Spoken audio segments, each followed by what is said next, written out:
Gen Con, we're back! Hope you enjoyed our Pathfinder playthrough hosted by none other than Joe O'Brien, who's either to my left, to my right, maybe down here. We are continuing our Paizo day here for Gen Con Day 1. It's the best 4 days in gaming. The talk of the con, as usual, is the Glass Cannon Network. But beyond that... That is not what I thought you were going to say. I hear it in all the bathrooms there. That's all they talk about. The second thing on everyone. A What a bathroom chat. Do you just hang out in the stall the whole day? I just sit there and listen. This is the Sometimes best I 4 record. days in gaming. That's what they Smells call great. him. I Bathroom king. I just love the idea of somebody just randomly being in the stall next to you and just getting like a knock. Like, hey, buddy, hey. You seen any of this Glass Cannon Network stuff? What's going on? You'd be surprised. You'd be surprised. Well, beyond just the fact that everyone's talking about the Glass Cannon Network and their continual takeover of every con in existence, the thing on everyone's lips is the Starfinder 2nd Edition playtest. It is out. It is hot. I mean, we're all recording this from the past, but I imagine if the Paizo booth is just a line of people waiting to get their hands on this beautiful new rulebook. Since we have friends at Paizo, have had it for a few weeks now, and today we're going to play 4 hours of one of the 2 scenarios that they've released. I think the scenario will be available for play. I've had it for a few weeks long before I had it in draft form, and then I have the form that I think went out to everybody else. But that's what we're going to play today with some pre-gens that they made. So I'm really excited. I mean, it has been a while since we've played Starfinder, and we've never played it with Kate. Yeah! I manifested myself onto Starfinder. Yes. Kate, is it true this is how you discovered us? Is from our old Androids and Aliens show? Michael would listen to Giant Slayer around the house, and I was like, can you, like, on a Bluetooth speaker? And I'd be like, can you please turn this off? This is her husband. If you don't know who Michael is, this is her my husband, my Michael. And then he started listening to Androids and Aliens, and I heard Ellie's voice along with all of your guys' voices. And I was like, what are you listening to? And also heard, like, sci-fi speak. So yeah, that's how I got into it. Nice. And now look at you. Now look at me. Look at you. Don't look at me. I mean, we have not played. Stop obviously, looking at her. We've never played. This is our first legitimate playthrough of the 2E playtest. But Starfinder, the world in general, we have not touched since when? Oh, Brian, you're good with these dates. When was the last episode of Androids and Aliens? 2021, I think, or 2020, late 2021, I think. Okay, my follow-up question was going to be how many Starfinder Society scenarios have Skid and Matthew done since then? Matthew's always texting us and being like, texting the group chat, being like, I'm ready to run another one. I've got an SFS scenario ready. Come on.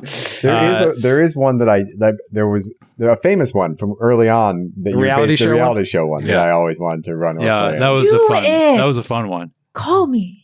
Skid, I did play that one. Yeah, you played it. Yeah. I did. I ran it. I can't remember if I think I played in it, and it was really fun. It was great. Yeah, it's tailor made for Kate. She should. Really, it really is. Sounds like it. Well, I'm excited to be back in this world. I've mentioned on some other streams that I just got back into Starfield after like a year-long hiatus, and now I'm like way back in that science, fantasy, sci-fi mode. And so the timing of this is rather perfect.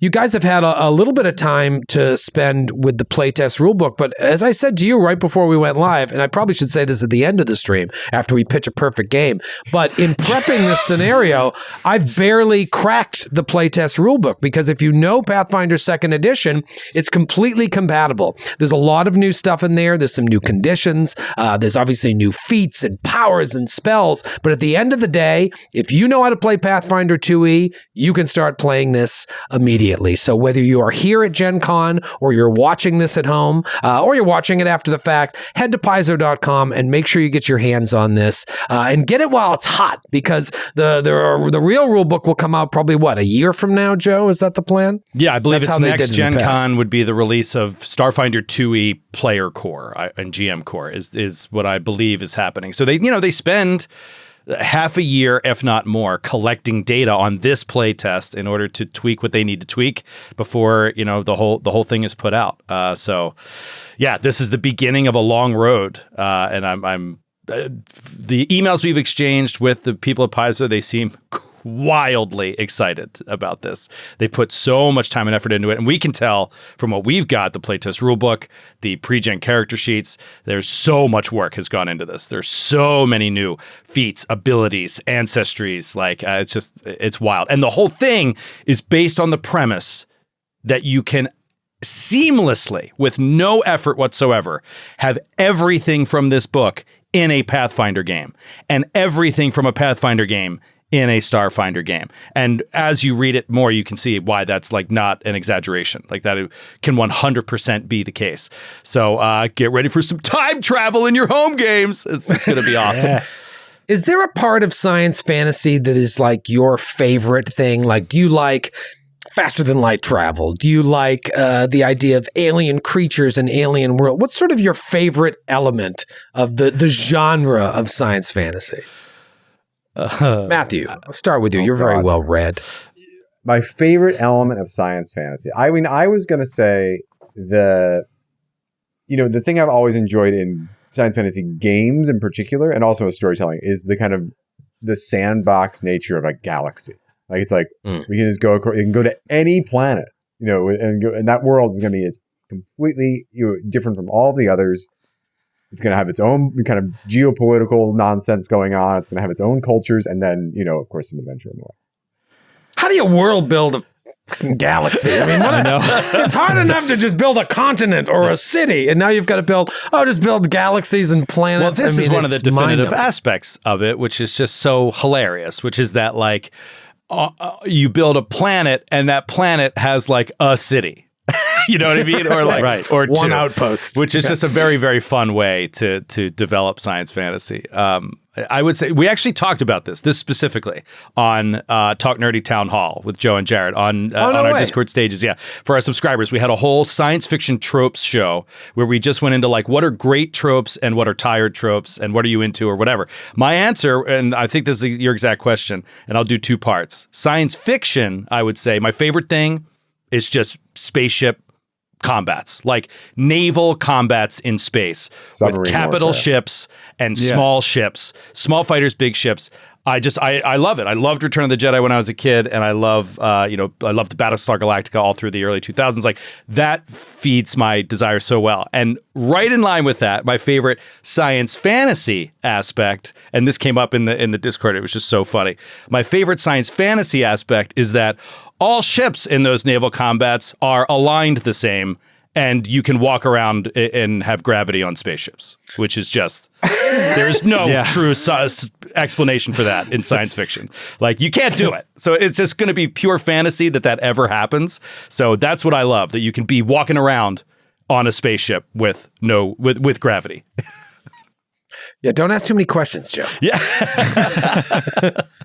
Okay, what about you? We all know that you've watched dozens and dozens, maybe hundreds of science fiction and fantasy movies over the years. Definitely dozens, honestly. A wealth of information to draw from. What's your favorite There's a Leonard Maltin up here. I mean, my jam are the space opera TV series. And I like, the whole, however they create their galaxies with their galaxy brains and the alien worlds and all of that. But I think my favorite part of these is the writers imagined evolution of human culture, what the tech in the future would be like and what different slang is. Little things like that are just so fun and interesting. What you think that certain areas of the world are going to look like so far in the future. That's my favorite. taking these things that exist today in one way or another to their logical extremes. If they continue on these paths and imagining that, it's brilliant. And it always wows me when science fiction writers do that in a way that makes you whoa, that's awesome. Makes you think about existential. Particularly good at that. Yeah, where it's it's The Expanse. It feels both well thought out, logical, and often very funny, if you think of it. Yeah. That really well thought out anthropological approach to science fiction is something that I really admire. And The Expanse does it very well. What's your favorite element, Skid? I think I love the idea of creating like a truly alien world. I was just mentioning this on Legacy of the Ancients the other night. We recorded it, but the show Scavenger's Reign that's on Netflix now, was on Max, is a great example of building imagining a truly alien world. And it's like kind of it sort of places some sort of familiar kind of human sci-fi archetypes in this like brand new sort of environment that is come up with. That's really cool. And I also just love the vastness of it. And that's actually a problem I have with like some of the like Star Wars and everything, like some recent Star Wars that just like, oh, like there's some strange place we have to go to. We have to leave the galaxy, this new galaxy. And I'm just like, I don't think people understand how big a galaxy is. You don't need to leave the galaxy. There's billions of stars in the galaxy. It's like you don't have to leave. So, but yeah, I love the possibilities that entails. That's something I love as a, like, Traveler and stuff, is just like the ability to kind of craft your own worlds and like societies like within this sort of larger framework. I love that too. Yeah, it always freaked me out, the idea of like, even with faster than light travel, if you travel really far away and it takes you X amount of time, 5 years, right? And then you travel back and it's another 5 years, but 80 years have passed on the planet you left and everyone you loved is now old. That's terrifying to me. Yeah, if that's it is reality. horrifying. Yeah. Relativity is Relativity. it's very scary. Yeah, I think it was like Pandora's Star that becomes a big part of. You ever read Pandora's Star? And then so everyone gets like de-aged every few years. And then if you die, you can have your memories inserted into a new version of you built on your DNA. So you can, some people just like when they get really old, if they're tired of de-aging, they'll just put themselves in a brand new body and have all their memories implanted just so they can live with the people that that they've lost time with in the time that they traveled.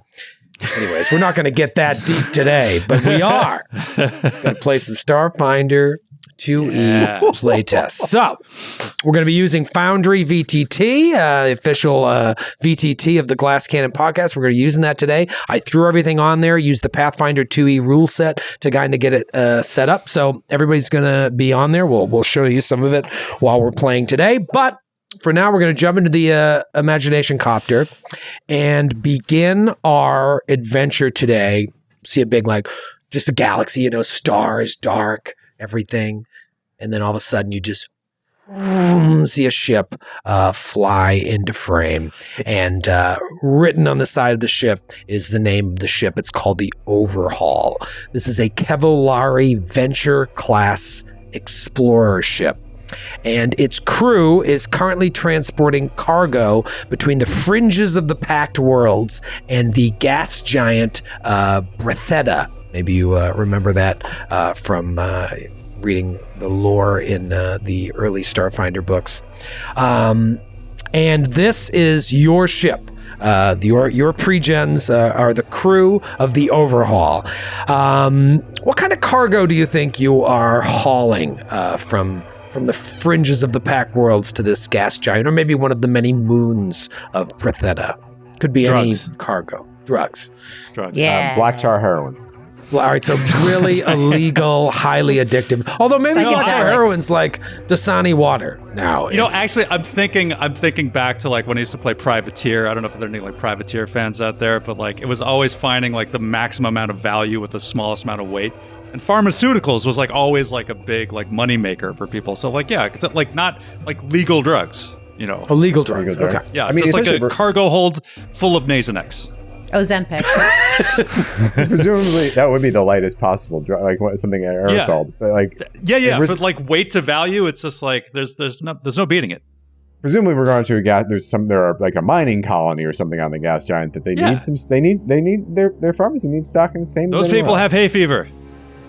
All right, so maybe there was some sort of mineral or some sort of element that had gone rare in the more frequented parts of the Packed Worlds, and so your ship, you traveled way far to the edge to this planet that had like a plethora of this stuff. You're bringing it back to Bretheda so they can sort of capitalize on this market. Well, from the outside of the ship, we now go to the bridge, and we'll say like a couple of you are standing there, and then a door opens, and Skid's character enters the bridge. Skid, who are you playing today? What do they look like? What are they all about?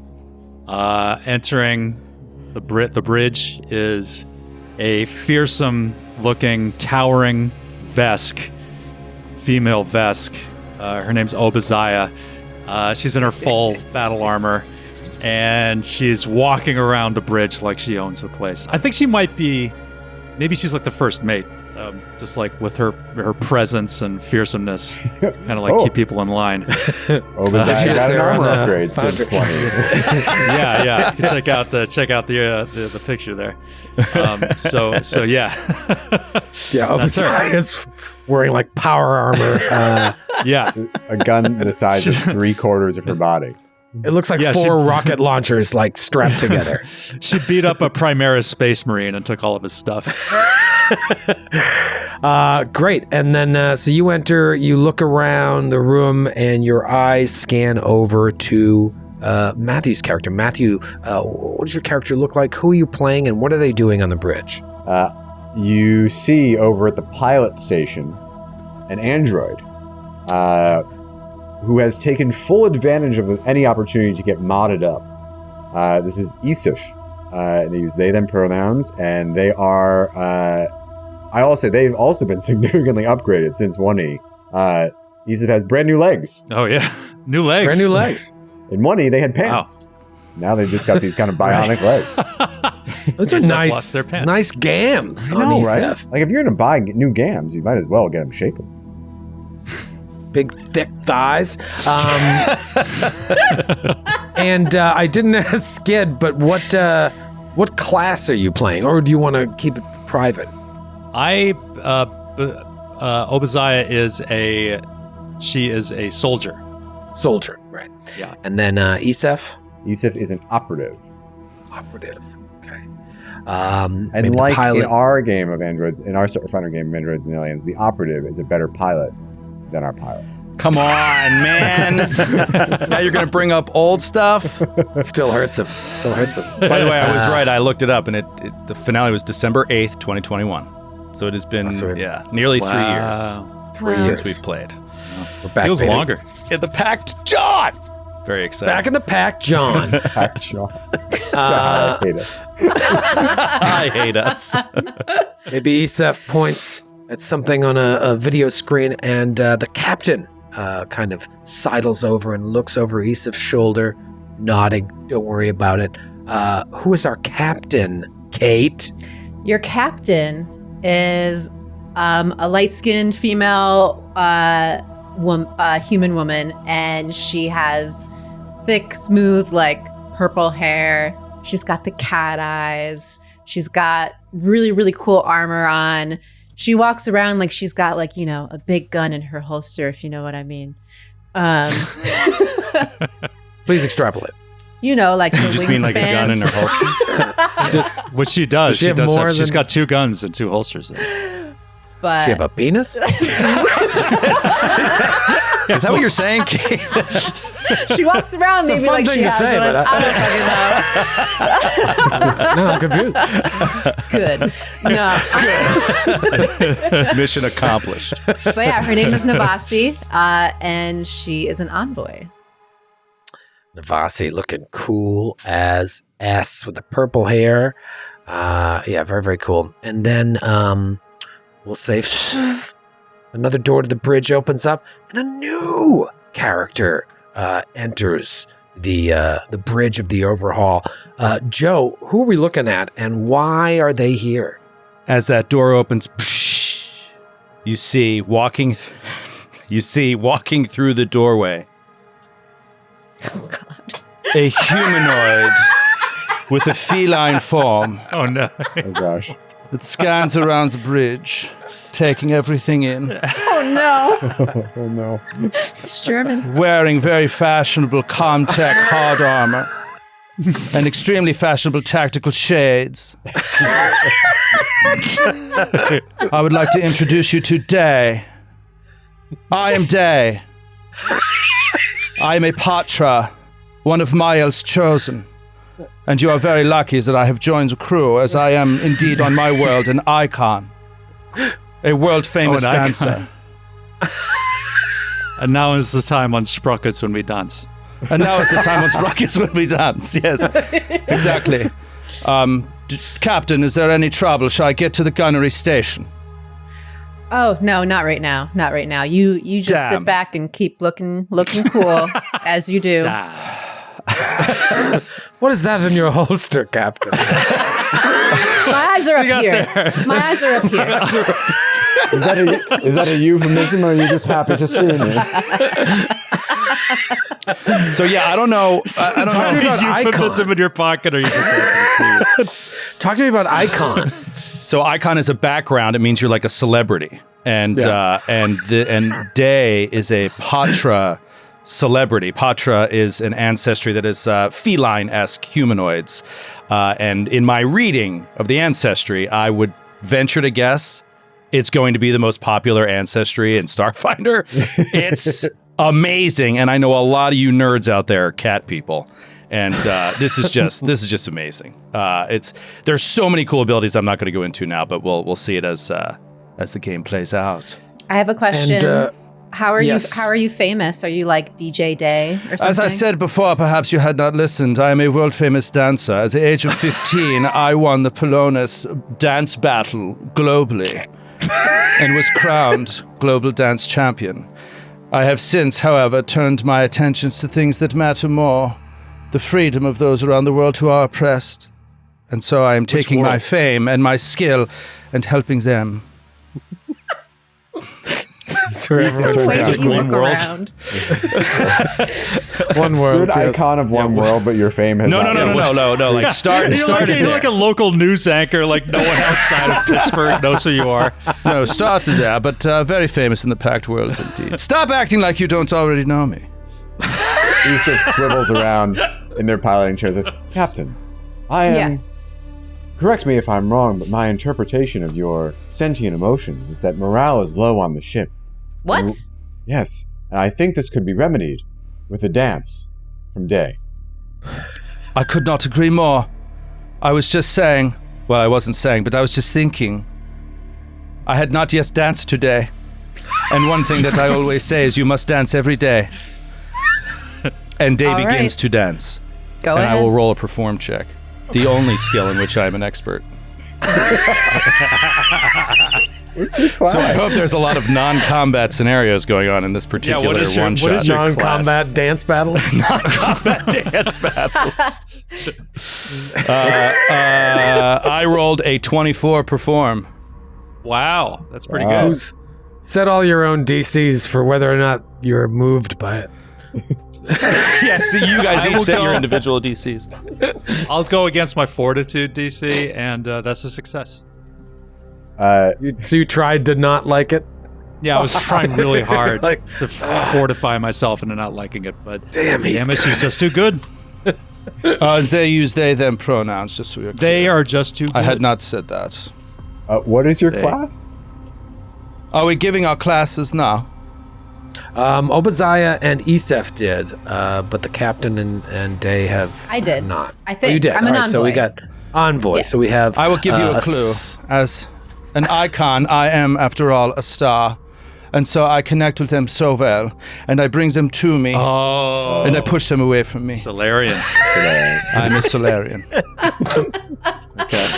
How the hell are you getting this out of a 2-page? my You should see, God. as soon as I saw the artwork, this just like jumped into my head.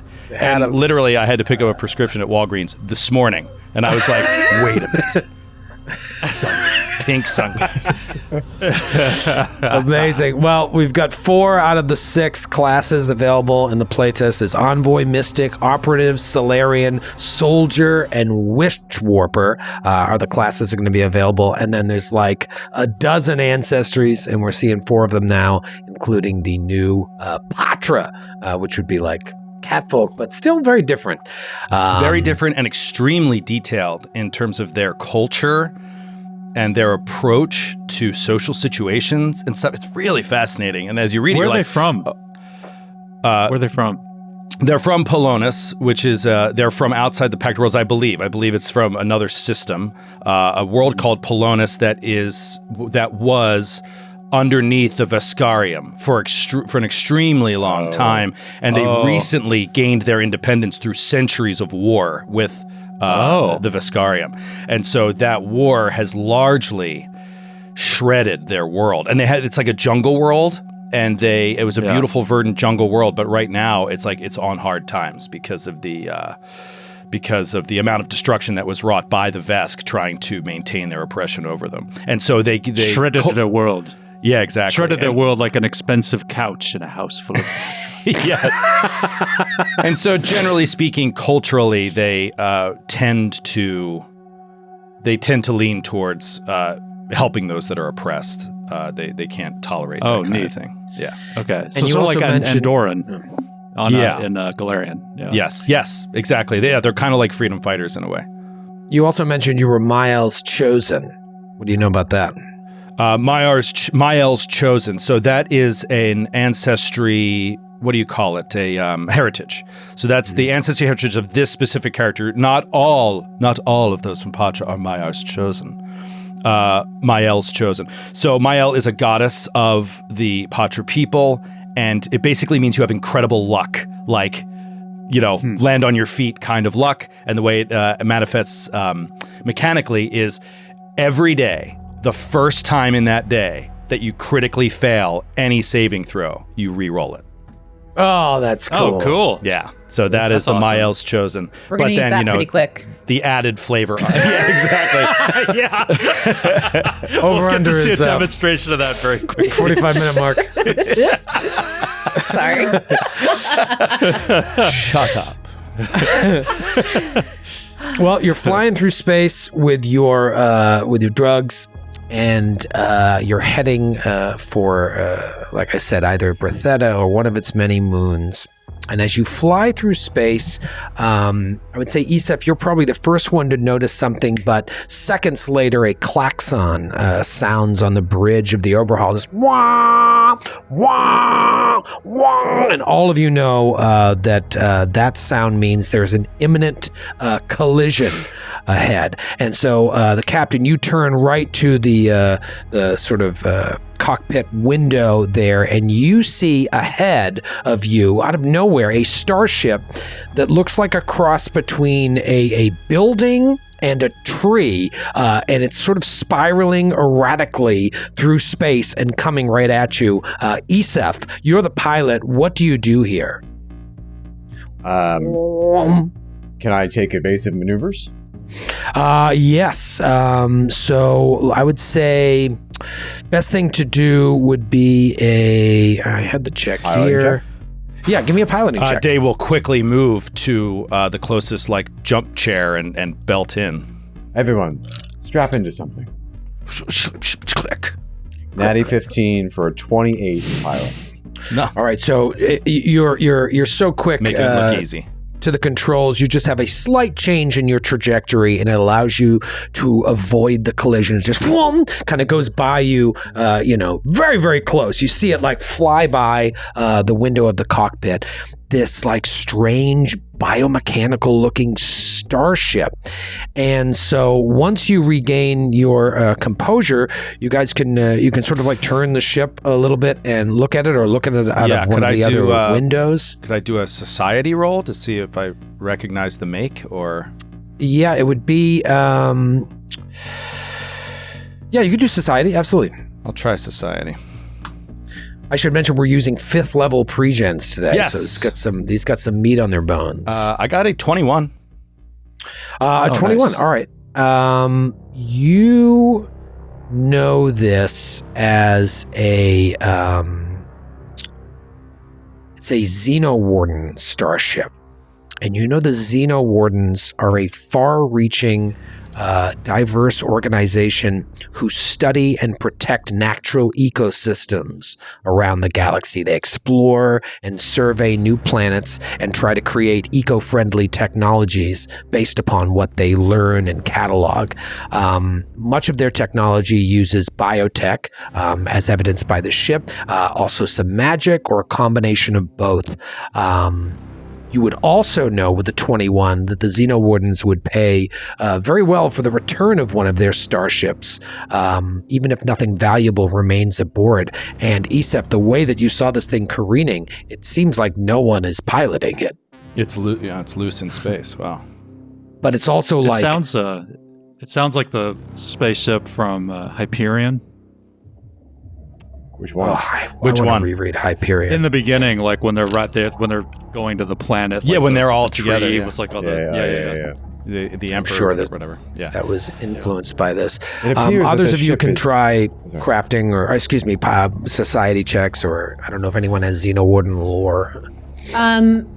I would like to try to contact the ship. I know we think that no one's piloting it, but is anyone on the ship?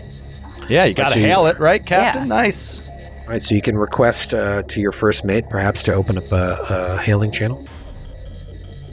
Obazaya? Right? Is that how you say your name? Obazaya, Yes. please open up a channel to the ship. Hailing tree-shaped ship. Xenowardens, do you read us? No response. No response, Captain. Damn Should it. we open fire? No. Let's do a scan first to see if there's any Gladly. life forms besides the ship itself on the ship. Okay, you can use the starship sensors. No check necessary for a basic scan of this Xenowarden starship. Comes up on the array. You learn that it's called the Bloom. The starship is alive. It's effectively alive based on their technology. And also, one of its port airlocks is just open to space. Jesus. Do we You get could- life signs from it right now? Give me a computer's check. I can roll that. I'm not trained. 29. 29. Nice. There are Wow. dozens of life forms aboard, but it appears most of them are small or even tiny. However, one is large. And this How is big what, is the ship? Well, you know what? I can Like, show you compared to our guys. ship. Compared, it's slightly larger. Okay. Here, if you'll head on over to Foundry VTT, I'll show you your ship here. This is the overhaul. Oh, cool. We have a cool ship. Yeah, it's a Oh, cool that is looking an ship. awesome ship. Yeah, it's identical to the ship that I just purchased in Starfield. Oddly enough. And then this ship here, the Bloom that you see, very, very cool. Slightly larger. So you see how it's got like those fronds sticking out of it to the side, like palm fronds, and then like trees and whatnot on top, what look like trees. And it sort of has the body of a whale. You even see that like you would assume be near the cockpit, there's little portholes that look like eyes of some great leviathan. And then sort of the windows on the side of the ship look like these yellow glowing pods. And it's just kind of careening there through space. You know that one of the port airlocks is open. I'm going to say with such a high computer's check there, Isef, you identify 4 airlock doors altogether. There's 2 on the port side, 2 on the starboard side. And the rear port airlock is the one that's open. Captain, perhaps I could dock with the open airlock. It would be a require a decent amount of piloting skill, but I believe I'm up to the task. I believe you are also. Let's go. All right, now you would know where this ship is kind of careening and not just floating there in space. You're going to have to put the ship on autopilot to kind of follow alongside the Bloom. And then due to the sort of erratic course that it's on, you're going to need either a piloting check or a computer's check to make sure the autopilot will stay in lockstep so that as you guys try to get from spacewalk, essentially, you don't get flown off course. So once you make that check, as long as it's successful, each of you can individually attempt to spacewalk from the overhaul to this airlock, this open airlock. Question. Yes. Is there a ship's computer on board that I can perhaps interface with? You can attempt to from your ship. Give me another computers check. Or do they have a personality of some kind? It's definitely worth trying. What little you may know of the Xeno Wardens. I mean, our ship. Do I have like a ship's computer that I can talk to? Oh, you want me to do a funny voice? I was wondering if you want to do a role play with me in this role playing game. But if no, that's fine. I understand. What's the personality of this? Why am I asking you guys? Why are you asking me? Hey, what's going on? We have encountered an alien spacecraft, and we are going Get right out of town. I know it. It was I'm really surprising. enjoying this casual mod that you installed in me. Yes. I really feel like a person when I'm talking to you. It seemed like it de-escalated everyone's anxiety about talking to a computer. How's the weather down there? Is something that people say to each other. Remind me your name in this new mod? Randy. Ship's computer, Randy. Randy. Is that an Random acronym? access neural. I'm sorry, go ahead. Random access neural desktop. Yep. Interface. Interface. Randy with an I. There Randy you with go. an I. Randy with an I. Interface. Yeah, there we go. Random access neural desktop interface.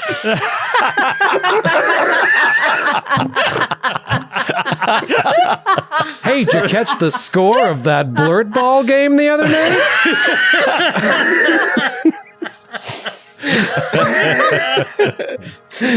Randy, we have a complicated maneuver ahead of us, and I hope I can count on your support to assist me. Whatever you need, pal, I'm yours. I feel reassured by your casual references. All right, so it's going to become I can do piloting or computers to kind of program. Piloting or computers, yeah. And I'll let you know that based on the success of this check, it's going to let you know how difficult or how easy it's going to be for everyone to make this spacewalk. So based on his success, Randy will then take over and either be really good or not so good. Can anyone aid me? If I'm going to do piloting, can anyone aid me with computers if they want to help work I with can Randy? Yeah, I would certainly allow that. I'm trained in both computers, and I'm also an expert in piloting, so I can aid either one. All right, we'll just use the 2E rule, which I'm sure carries over here. DC 15 computers check would give a +1. 25 and over would give a +2. Awesome. That's 25 total for computers. Nice. Yo! All right. That's Wow. 15. That's a crit. Yeah, Oh, so shit. you just type in something on there, and Isef, give me your piloting All check. right, here we go. Natty 17, Oh! 32. Hell yeah. Wow. 32 Wow. is a critical success, which will make it as easy as possible for all of you to go across. However, you will still have to roll some checks. Just the DC changes based on how well Randy, Navasi, and Isef So Randy interfaced. calculates our trajectories and all the complex math of matching a spacecraft in flight, and then Isef really kind of interface, uses an R2D2 probe to kind of interface directly with Randy. It's like, oh, there you are, Randy. Hi. And then the ship flips upside down, matches the speed and heading of the Xeno ship, and spins and joins it in its spin and rotation, and just syncs up with its orbit. I love it. I'm really going to miss you guys. Good luck out there. Oh, we'll be in And let's- communication with you the whole time. I only talk to Isef. Wow. No. That was just really disrespectful. She to the rolls over her captain. computer's roll and minimizes the casual mod.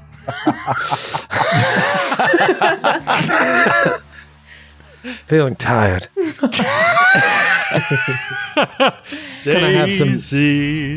Gonna have some bugles and chill. Let's go to the map on Foundry VTT. Oh, we're going right. Oh, okay. All right, Oh, so cool. where I'm pinging here on the map, that's where the open airlock is. You will need to do either an acrobatics or athletics check to spacewalk. Now, I don't know, maybe some of you, I think Obadiah has access to a jetpack, in which case you could get over with ease. And as the soldier, you may want to even lead the charge. Looking through the airlock as the overhaul kind of keeps pace with the bloom, it's all dark in there. You don't really see anything. Now you have, I believe, everyone has dark vision except one of you has low light vision. And that person is Obadiah. Oh, is it? Obadiah, yeah. So of all people, Obadiah cannot see into there. Now, maybe on your character sheet you have some sort of light, but that's something to take into account. You can zip over there while the rest of you will need to do acrobatics or athletics.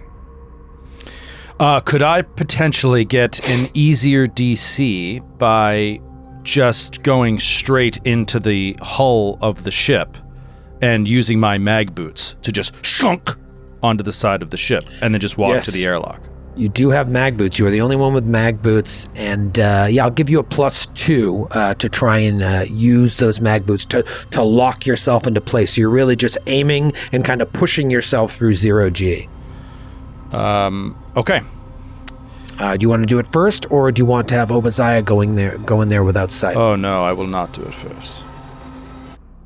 Oh, I'll go first. I'll. Okay. That's in Navasi's nature is to forge ahead and go first. Okay. One thing I wanted to ask, because Obadiah, the cool thing with the envoy protests is that as first mate that the captain is. I got this. Go ahead. Don't worry about it. I appreciate what you're doing, This though. captain is leading from the front. Wink. Your objection is noted in the log.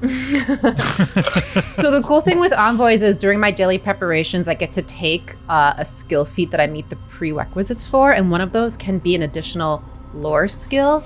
So you said something about Xenowarden lore, and I'm wondering... I sure did. I think I'd like to take that for today. Okay, yeah, let's have some fun. That's great. Lore. Do you want to give it a roll now before you make Yeah. as you're standing at the airlock of your ship, ready to cycle it and head out there, and now you see this thing in front of you, Randy doing their best to keep pace. Do you want to give me a Xenowarden lore check just to see if there's any last information you may learn? So 24 total. 24. Okay. You actually don't learn anything beyond what Isef already knew, that this would be a very valuable ship to return to the Xenowardens if in fact the crew has been compromised in any way. But All right. Beyond that, you just don't know a lot about them. Maybe it'll be useful for later. I'll do acrobatics then to get into the airlock. All right. Give it the old college try. Let's go. Natural 20. Hey. Oh, nice. So that's a 30 total. All right, so the captain just... Show off, you know. And I will show you what you see. So let's get Navasi right up to that door. Ooh. And you are standing in there. I will say that the ladder that you see there on the map, that's actually going up and over the ship.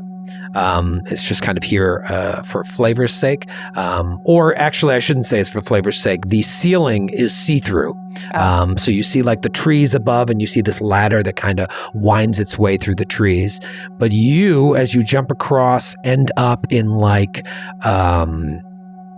it looks like some sort of laboratory, but it's just a mess of broken specimen boxes and lab equipment. And, whereas the overhaul has your traditional airlock with 2 doors, you come over here, and as you land, you're right at the precipice of the open airlock door, but you don't see a second door that would need to clear the air. But everything in the room, it's not floating, which is strange. But in front of you, 5 feet in front of you, is this green shimmering aura that goes from floor to ceiling. And everything on the other side of it is just looks like normal gravity. Cool. So I communicate that at least to Obadiah, because I'm assuming you're coming right after me. And since Well, I you assume can't we're all see- on the same comm channel. We can just all talk to each other. Yeah. If you want a private channel with Obadiah. Private channel, no. I'll Turn to tell 2, everyone. Channel 2. And I don't. Obadiah, get on 2. I don't see anyone in here. Like it looks clear for the most part. Yeah, it's just a destroyed lab. Cool. And the door leading out of it is open as well. Down to the south, you can kind of peer through there as well. But you can't. There's this like green light in front of you. I'll step in just to give people room also. Okay. But Obadiah, you want to jet over there? Yeah. So I can't see anything. There's no light at all. Yeah, for there is no light. I'm sure someone has some sort of spell, perhaps, or I imagine in this world you guys have something on your suit or your helmet that would provide some sort of light. let's see. That would be nice. It's not specifically noted, but can I say that I did not go out into the dark of space without being able to see? And I think that's like a safe to assume. flashlight. Okay. So I'm going to go ahead and put some light on you. I will update the Okay. token. Amazing. There you go. Thank you. There you go. So Obadiah is flashing some light. How about that little star effect your boy put Oh, on that's there? cool. So The cool. little Like animation. That's great. And as you That's showed fun. up, it went from black and white to color, which was nice. Oh, yeah. Because I have a dark yeah. vision Yes. visor. Oh on. yeah, mine was monochrome too. Yeah. Awesome. Yeah, and so Obadiah, you come in there and you see this as well. Like, there's just, in order to enter the room, there is this green, or I don't want to call it a force field because it doesn't have that vibe. It is just like a floor to ceiling aura that it prevents you from actually walking into the room. Let's go to Isef and Day. You see them just kind of standing at the edge of this portal. They've set over the comms. They've told you about this shimmering aura, broken lab. You see that sort of light up as Obadiah turns on her helmet light. Who goes next? Isef will go. Okay. Acrobatics. Acrobatics or athletics? Acrobatics it is.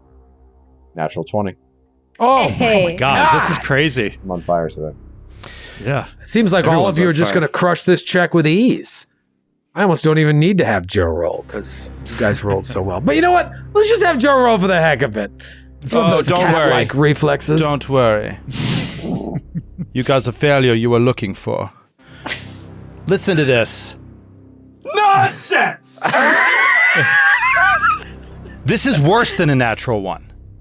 This is like the most specifically just a regular failure? fine-tuned target into the worst possible result for me. I was so excited about this, and you ruined it. I ruined it. You all ruined it. You conspired together. Okay, so one of the very cool things about the innate traits of the ancestry of Patra is that it is generally a very competitive environment that people grow up in. And so when I said that I won the global dance battle at the age of 15, it's like there are constantly these like competitive events on this world to have people distinguish and shine and whatever. So this is one ancestry feat you can take, and this is the ancestry feat that Day has in exploration mode.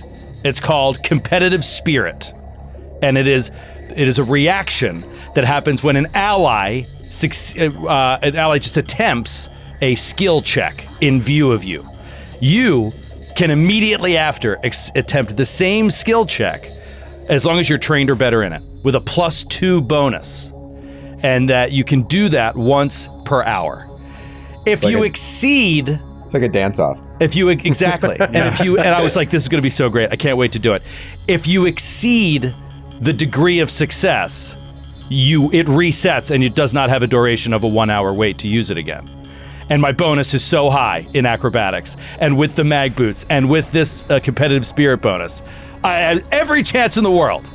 And you both rolled natural 20s, so I cannot possibly beat your level of see. success. I So see. I have to do it and lose it for an hour because I cannot beat your level of success. So why don't you you just attempt found the a skill way to make this thing so.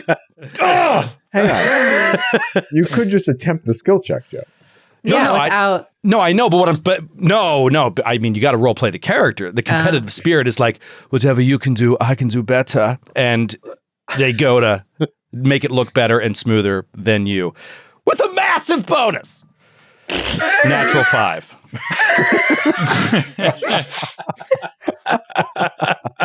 What's the total? Don't worry about it. The total is 19. 19. Oh no! Well, because so sad.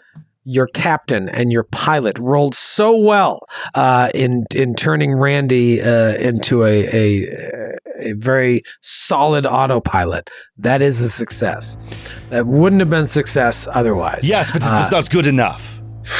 So you just lock yourself to the edge of that ladder that's leading up to the top of the ship, and then you're able to careen and in. the mag boots adhere to the metal, whatever metal there's there, and then and is interact action to turn those mag boots on. And they are no off. longer untethered.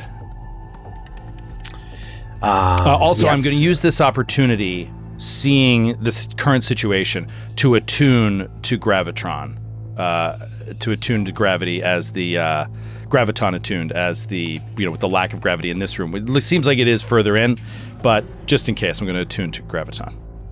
Okay, cool. You're all standing. I know Obazai and Navasi have kind of moved into the room, but imagine that you're all kind of crammed into this small space in front of this green shimmering aura that's in front of the room itself. What do you guys do?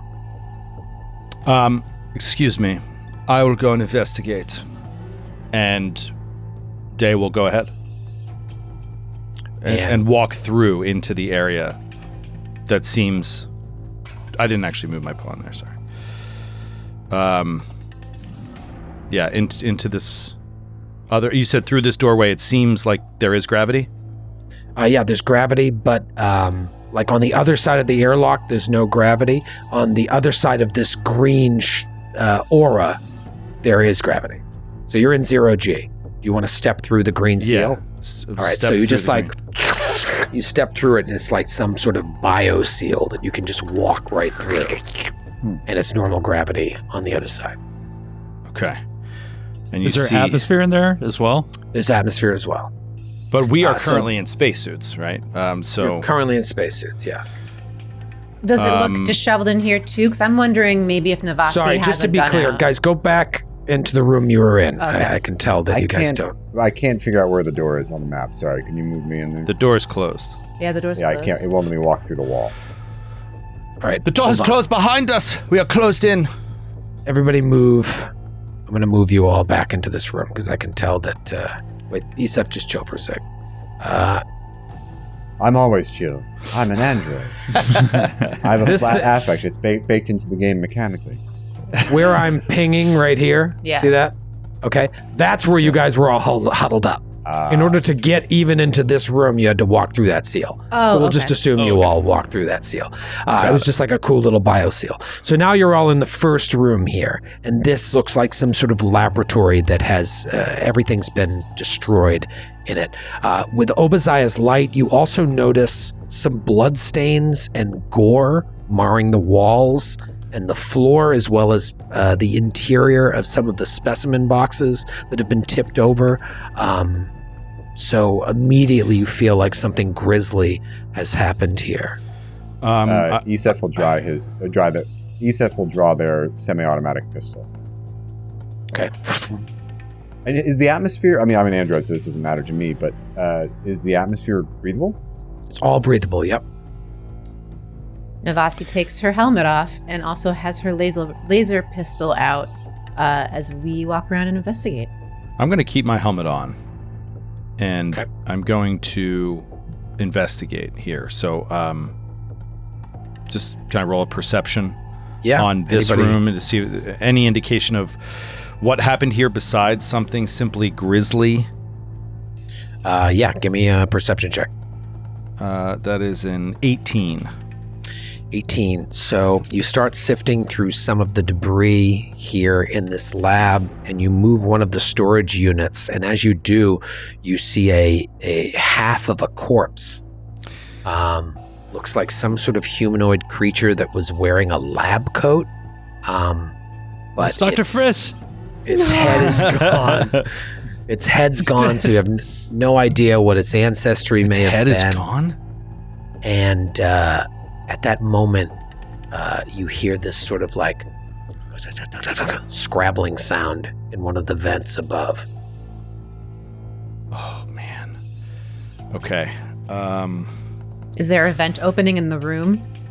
No, it's just like maybe a very small little vent that made that sound echo, but it came from above or around you. It's just very, very strange.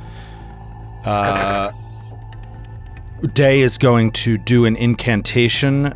This is a spell generated from their ancestry, and they're going to cast Tailwind on themselves, and that is going to allow them to increase their speed for plus 10 feet bonus to their speed for hours.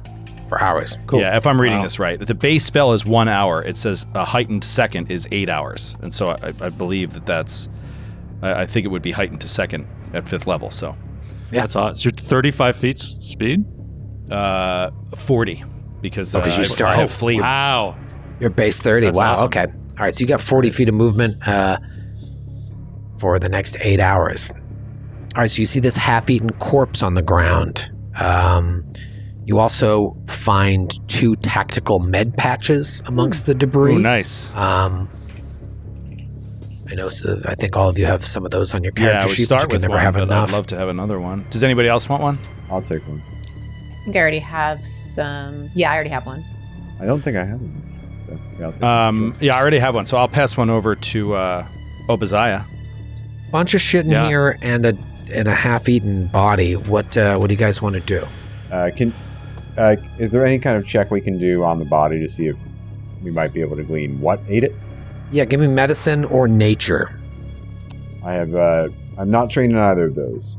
I'm trained in medicine. Okay. Try that. Oh, natural 1. It looks It's like easy. it's still alive, and you should take it out to dinner. Are you sure tomorrow. this is dead? It could be just a species, an ancestry he's we don't okay. know. And they can live without their head, perhaps? The captain Yes. leans down to the half corpse and Looks alive feel to a me. pulse. He's dead, Jim. That's your own pulse. No, absolutely not. Anybody else have medicine or nature? No, Want to give it I'm a not whirl? trained in this. Okay. Yeah, so you just grizzly. We should proceed with caution. Let's go. Okay, I will proceed. I will go through the door to the south, With where the captain is. caution. Navasi says, Always. Day, I What? understand your competitive nature, but please, let me lead. So I'll only, first and only time I'm going I to say cannot- please. I cannot have you risking yourself. Without you, we are lost. Please, allow me to go. It does say, Solarian, it's like, you probably go first into everything. That's what my sheet says too. She's like, she For blazes envoy? forward like recklessly, yeah. Okay. All right, so Wow. you guys push your way through the into the door frame. Allow me. No, please. Let's do that. I Let's don't like want to be rude, Captain. push ourselves through the door frame like children. Like Larry and Balky, you shove your way through the door. No, allow me, yeah. allow me. Well, of course I must defer to the captain, so go ahead. She steps into the next room. All right, you step into the next room, and you see the door to the other room. Like the door into this room was open, and the door into the next room is open. This looks like a port cargo bay. There is a bunch of scientific equipment, survey gear.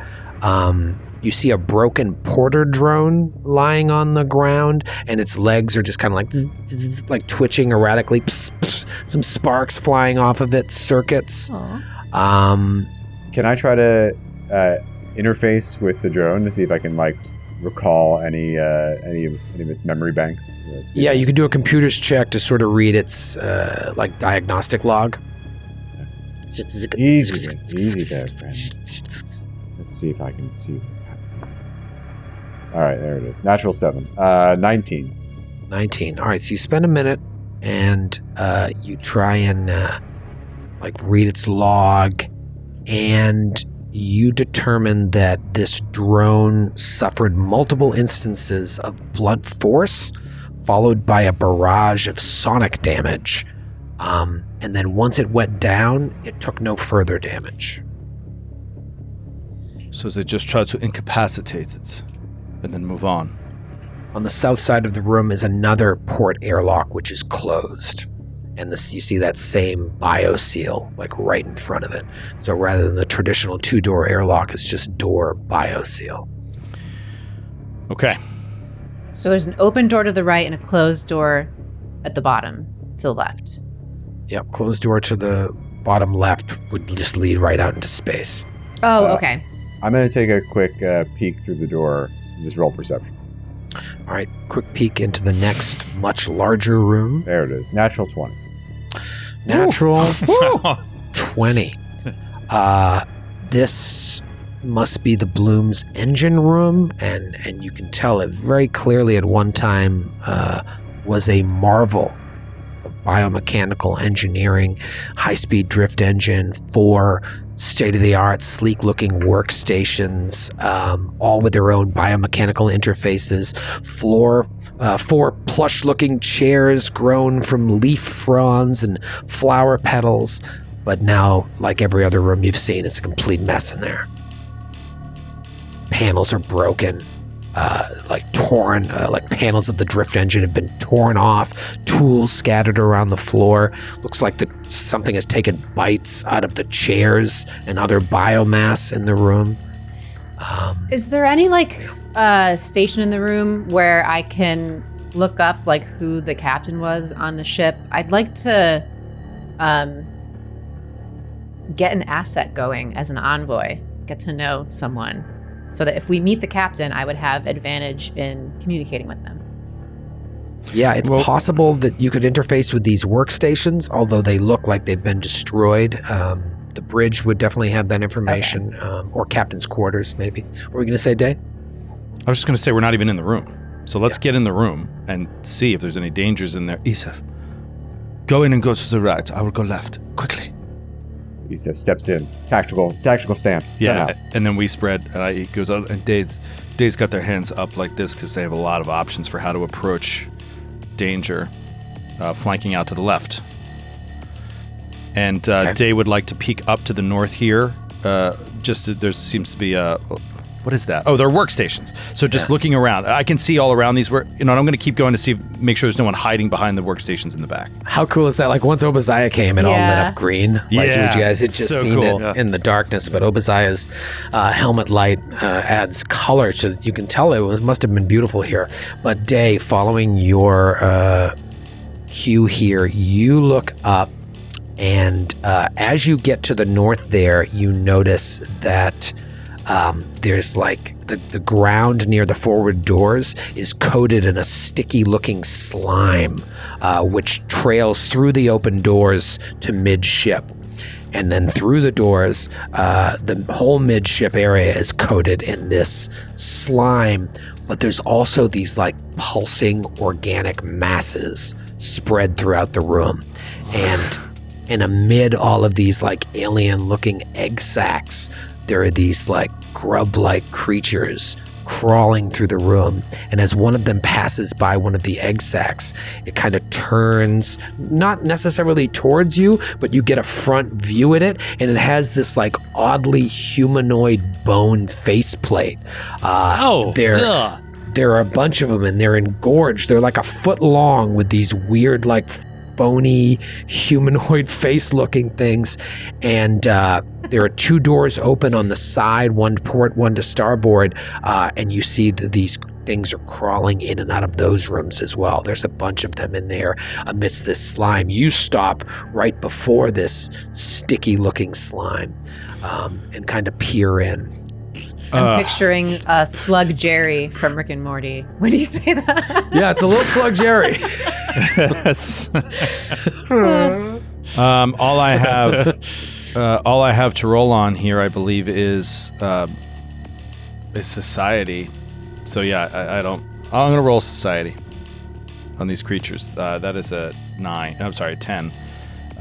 Yeah, I've got no other method of knowing. You roll society, you're trying to look at these things, and you just hear a voice whisper in your ear.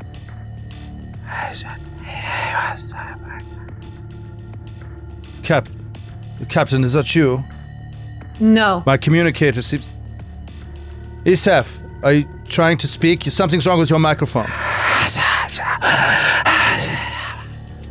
Are you hearing voices? Are you hearing that? Come here. Come here. Captain, shall I put Day down? No. Isef, never. No. Not yet. Come up here. See if you hear this. There's something. I cannot make it out. Navasi has underworld lore, and just because this is like whispering, I'm wondering if that is what could apply here or no. I think underworld is like we're like the dark, seedy Crime. mafia. Yeah, it's like stuff. gambling, mafia, Okay. gangs. Yeah. Got it. Hey. Was that a gang whisper? The telltale whisper of a loan shark. I was They thinking always like talk to you in the same tone of devils or voice. something. You want Holy Cross in the points today? Take the under in that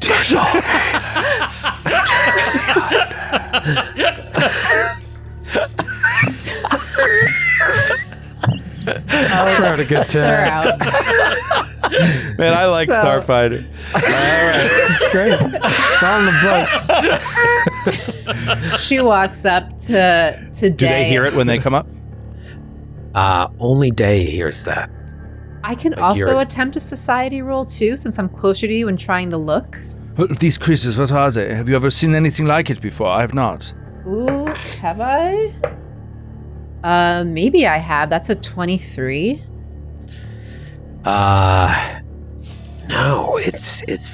they look, the way that their bodies are shaped, it looks like they've been feeding on something that has made them large, but then there's all these like egg sacs that are pulsating as well. And as you sit there and look and try and discern this, you see more and more of them, like in the other room, coming in, some going into that other room. It's very disconcerting. And mind you, this green slime right in front of the door leading all the way in, it looks like sticky. Ooh. Perhaps we should work our way around. I don't want to walk in there. I don't want to get out on my boots. Also, be mindful of the vents, everyone. Remember that awful noise we heard earlier.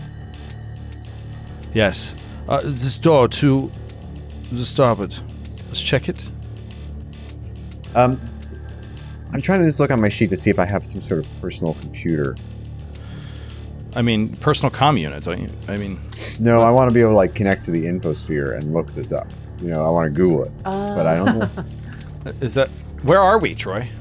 Are we in the Impact World space, or are we... Yeah, you're floating. Yeah. You were I don't going remember. towards Bethesda. We're in, Oh, okay. Yeah, we're in the orbit of Bethesda. Well, you know what?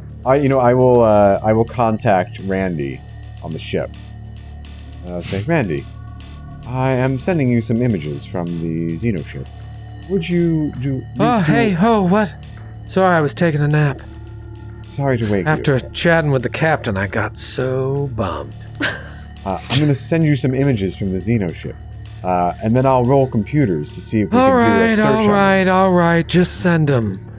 All right, so I send the images, and then can I roll computers or infosphere lore to look this up? Like you? Like, Yeah, you can send it to Randy, and Randy can start trying to interface, and he'll get back to you. Okay. Yeah. I'll get around to it. We really got to reprogram Randy. This is Yeah, we need it. awful behavior. Yeah. Whose idea was the lazy mod? That was the captain. I didn't The captain didn't like his flippant I tone. didn't think turning on the casual mod would boost somehow the lazy mod. I didn't even know there was a lazy mod on there.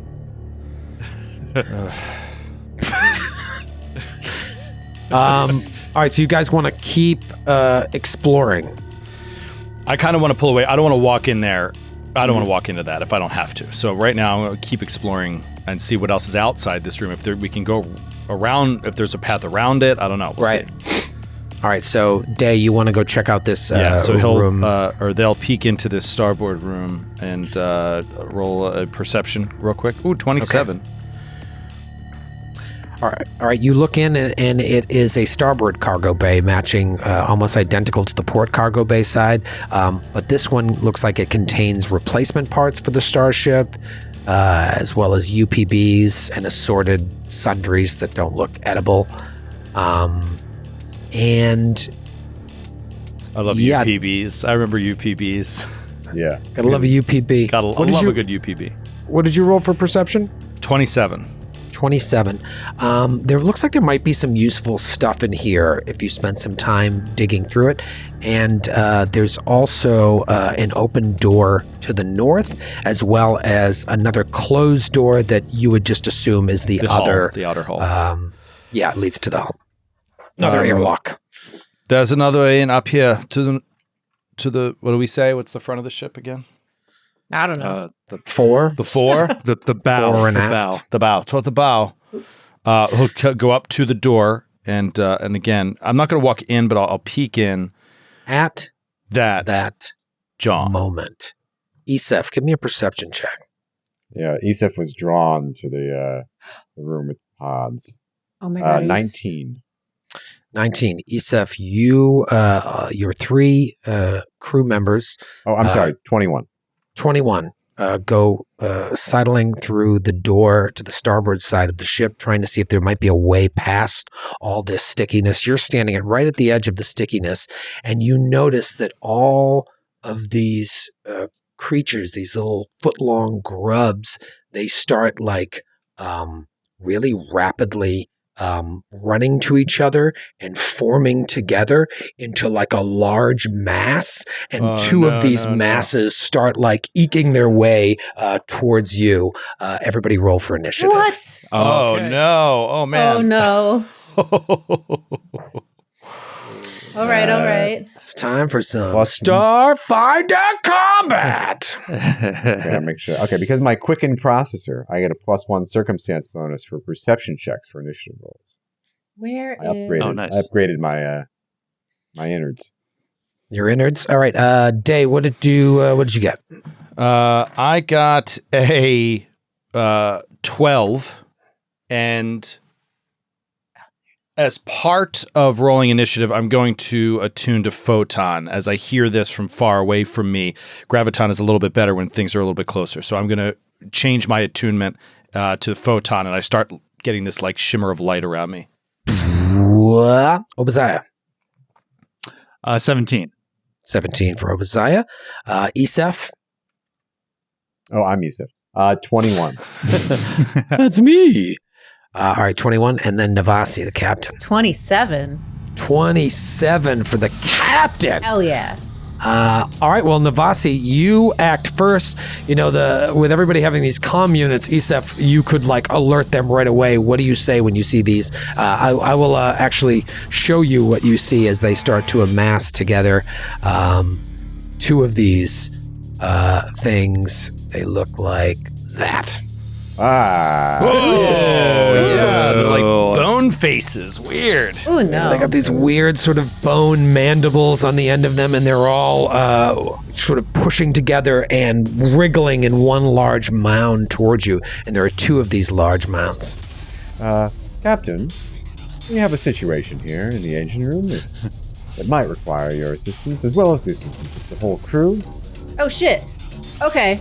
Oh, shit. Oh shit. Right away, if you don't mind. With the envoy directives, I was immediately thinking like there's one called Get In There, and it gives everyone a 5-foot status bonus speed. But we're there, you big still bug. I don't so care what you close smell. that I don't that's think cool. it's going to be useful. I don't care what you smell. Wait, what is it? It gives what's the range? It gives a 5-foot status bonus speed to all me and my allies within 100 feet. But since we're still so close, I don't think it's super useful.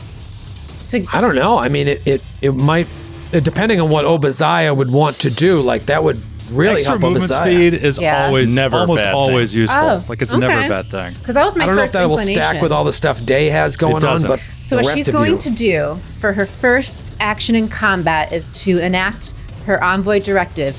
Get in there, and she's going to urge everyone. We got to get back into the what is this room? The engine room. Yeah. not Dax. Your name is not Dax. Your name is Isif. I'm Isif. Isif is in I've trouble. heard of this Dax. Subpar pilot. I am legally distinct from distribution Android X19. I talk completely differently. So you all get a 5-foot status bonus speed, and I'm going to also lead by example. So I'm also going to step into the room, and it's going to signal my allies to follow my lead. And that will allow my allies within 100 feet to immediately step or stride up to half their speed as a reaction. Wow. So you get like immediate movement. So right now, if you want to take that reaction, we'll use your reaction for this round, but you could move half your speed towards the action. So she Toward the steps. She That's leads. pretty You amazing. can move any way you want, right? Or does it have to be toward? What does it say? Sorry, I don't think anybody's I went running. to the map. If I step or stride before the end of my turn, I can signal to my allies to follow my lead. Each of my allies within 100 feet who can sense you immediately step or stride up to half their speed, rounded as a reaction. Oh, So it doesn't we can just reposition anywhere we want. So Isef will definitely do that. Nice. And I will back up to stand next to the captain. Wow, that's the engine. awesome. Yeah, that's a great. Wow. So great ability. And then Obadiah and Day, do you want to move as a reaction? Well, I don't know that Isaf's fallen back.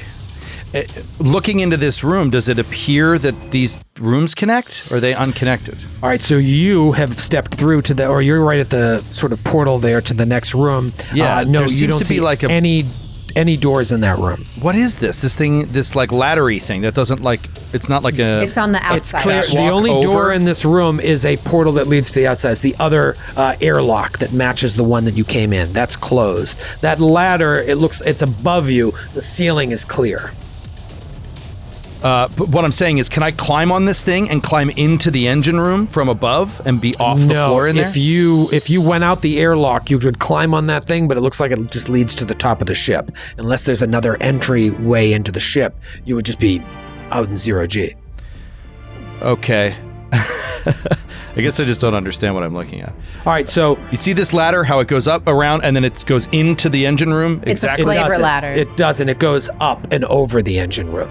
The map it. is strange in that it's three. You're seeing the outside of the ship and the inside of the ship. Gotcha. At the same time because it's see-through.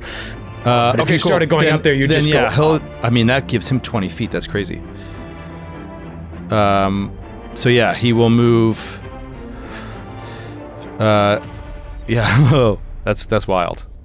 Nice. Yeah, I can move all the way to here. Yeah. Does, awesome. does Right next to Obadiah Navasi. want to Right move? next to the captain as well. So we get all like lined up in a battle formation. Yep. Hold the line. That's so cool. It's like we're a cohesive team. Yeah. Obadiah, you want to move? Yeah, I'm going to move. I think I have 15 feet, so I'm going to stride into the room with my reaction in front of the other three with my machine gun out. Okay. And with my final action. Very cool. Or wait, is leading by example an action? Wow. No, I don't think so, because typically in combat it says that Navasi does a directive, leads by example, and then follows up. With what I want to do is acquire an asset. Well, does it have the action symbol next to it? Lead by example? Nope, it's just part of the get in there action. It's like another subheading underneath it, and it doesn't have any symbol next to it. Wow, okay. It just Cool. says if I use the action to step, I guess that is the action. Okay. So I So want what asset are you trying to acquire? the big giant slug. I'd like to assess the foe while in the thick of it, so I can observe their reactions. It says you assess a foe while in the thick of battle by observing their reactions to your attack. So acquiring an asset, I make a melee or ranged strike attack against the creature. On But hit, it's not your asset. So let's talk about assets. Navasi gains a +1 circumstance bonus to deception, diplomacy, intimidation, and perception checks attempted against her asset or in relation to her asset. But where is the definition of what your asset is? what my That's what I'm- asset is. I can have up to 4 of them. And my Okay. assets, I have those +1s. I can also recall knowledge and get a boost. And then I can also enact a saw it coming if I get into combat with an already known asset. I see. So you can choose an asset. You're using acquire asset. Outside of combat, you can choose an asset using size up. Yes. Okay. All right, so you want to try and make a ranged strike against one of these creatures, and then if you hit it, the target will become your asset as if you had used size up. On a crit, you can immediately attempt a check to recall knowledge about the target. All right. I'm assuming it still does damage, right? Yeah. It says make a melee or ranged strike, capital S, against a creature that's not your asset. On a hit, your target becomes your asset. Yeah, I'm not... All right. So she has her laser pistol out, and she's going to try to hit. All right, you've got eyes on the one to the left here. I'm assuming it's well within range of your gun, but I don't know the range of your gun.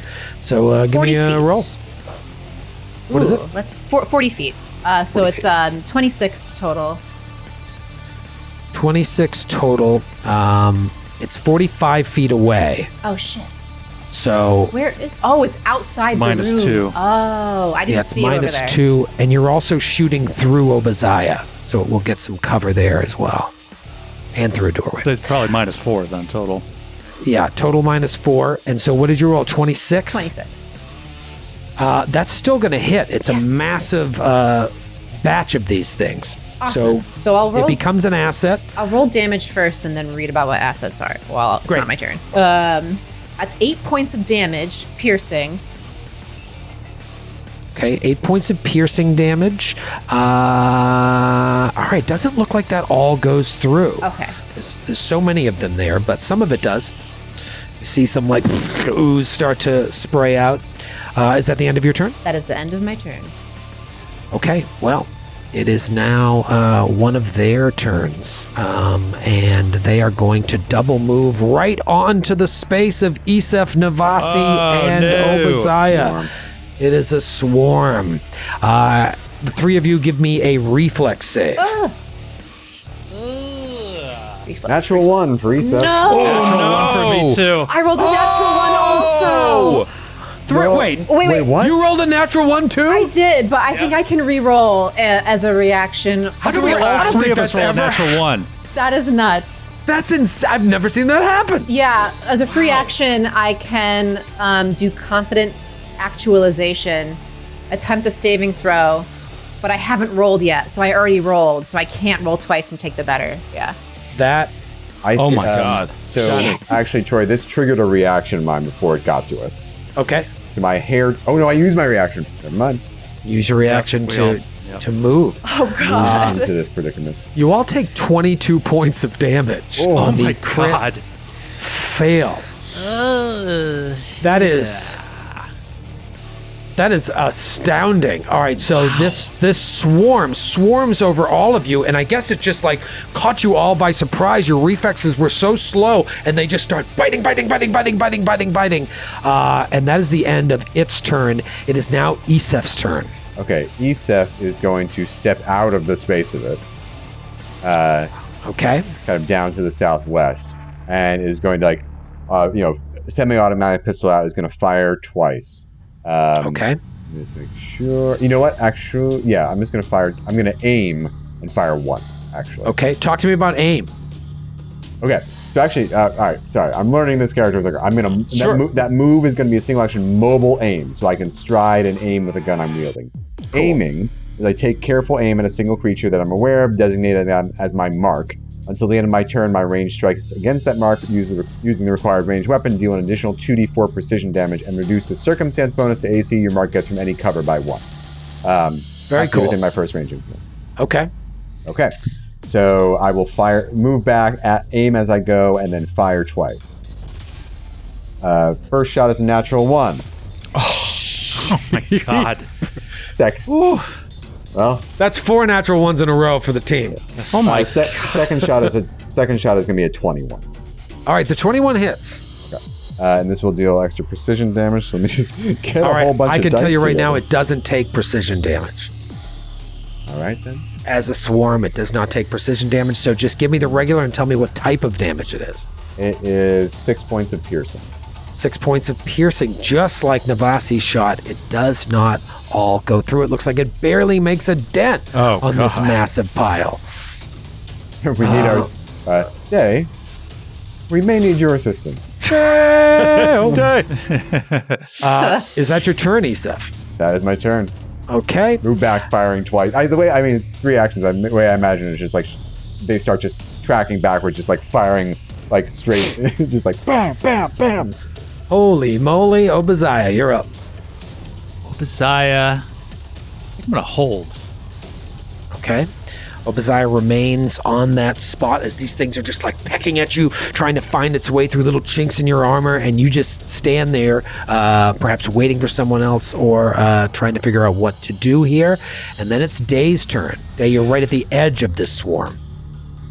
And there's still one other one in the room ahead. Right at the edge of the swarm. Now, do I have to attack a different space in order to attack it in melee, since my allies are in the same space? Or can I attack it with melee? That's a really interesting question that I would say you could probably just attack it. All right. That's what I'm going to do. That's great. We might be getting that wrong, but we'll learn later. Well, I think this is a very, whatever you call it, very niche situation, right? It's like, it's this large swarm and they're you'd think it would come up before, though. I'm sure it has. But Day does not miss. Materializing into Day's hand is a battle ribbon made of pure light. It like swings up into the air and then comes down. And they do this incredible dance, flip up into the air and then come down, slicing across it. Here we go. That is a 23.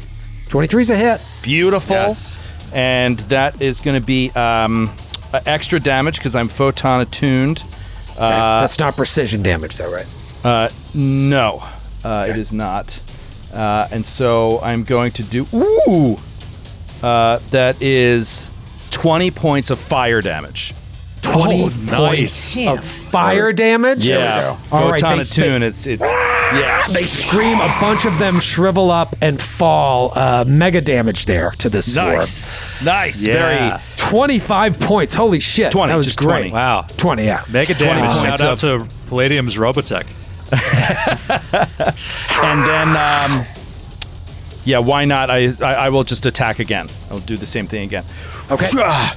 And that is a miss. I would presume. Yeah, that has got to be a miss with a 13.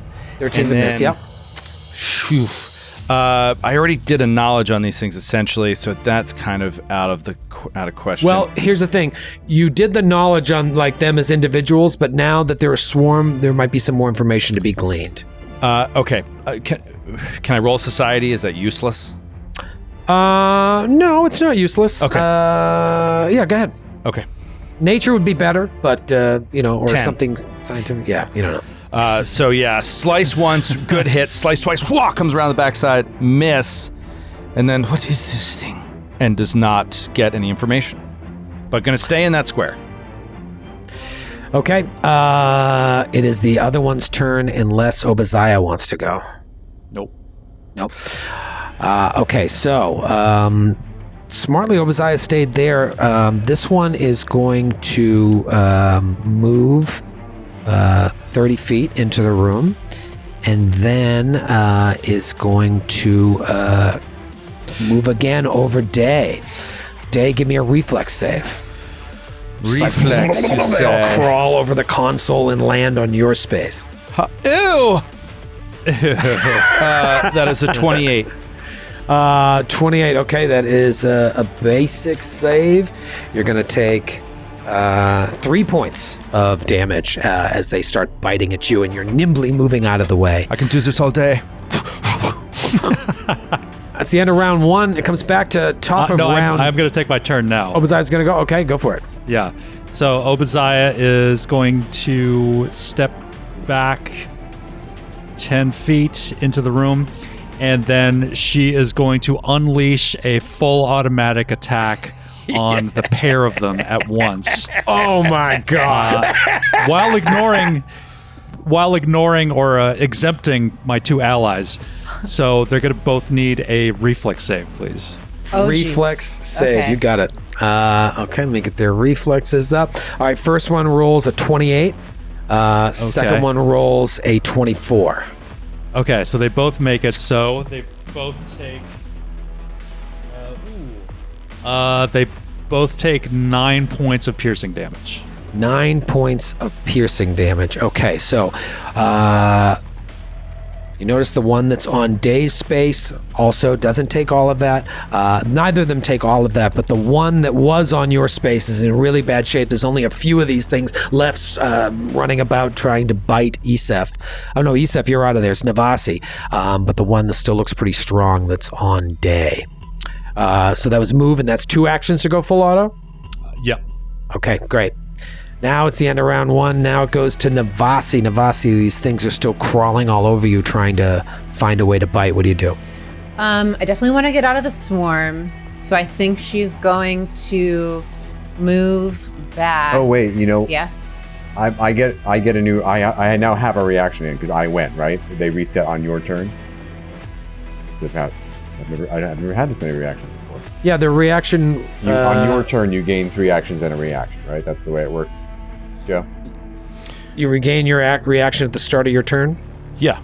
Okay, so that actually... but it's not your turn. It's Navasi's turn. No, it would something... I think it triggered my reaction. Let me make sure. It was gotcha. Confirm.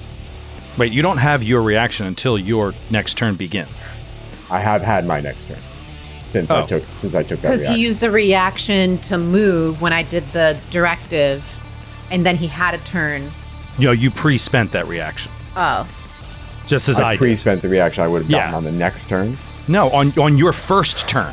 Like you spent your reaction before your first You turn. spent your I round 1 understand. reaction, Okay, basically. So yes, yeah, I your don't have a round reaction yet. Yeah. 2 reaction comes at the area. All right. I'm not sure of the actual technical wording, but I believe the spirit of it is it refreshes on your turn, and you get 1 reaction per round, and the round does not come back to you yet. Right. I guess maybe we shouldn't have been able to use that on that reaction that. Well, this has come up before This has in come up GCP. before. It's like, do you get a reaction before you act? It doesn't say it's a reaction. It says each of my allies who can sense me can immediately step or stride up. Oh, as a reaction. Right. Yeah. So you used a reaction that round to do that. Yeah. Yep. All right, no worries. Yeah, no, Sorry. so here's the funny thing is like, if she were to do that again right now, I should technically give it to you guys because I gave it to you in the first round, but then if you can use that reaction, why can't you use Because another it one? allows you to like pre-spend it. That's how I'm Yeah. reading it. Call I'm going to use my reaction on credit. That one you're allowed to, but not the other one, yeah. Call it. So All yeah, right, no worries. Navasi wants to get out of the swarm. She's going to step back over Nya around by the engine. Nice. And it's like a toss-up between I'd have to essentially use 2 actions to take out a med patch and use it, or I can be like hero mode and do the get him directive and then lead by example and shoot. And I kind of want to do the hero fun thing and not the smart thing. It's one shot. I know. So One shot. she's going to, as she backs up, what do you guys think? Should I do get him on the one that has taken the most damage or the one that hasn't?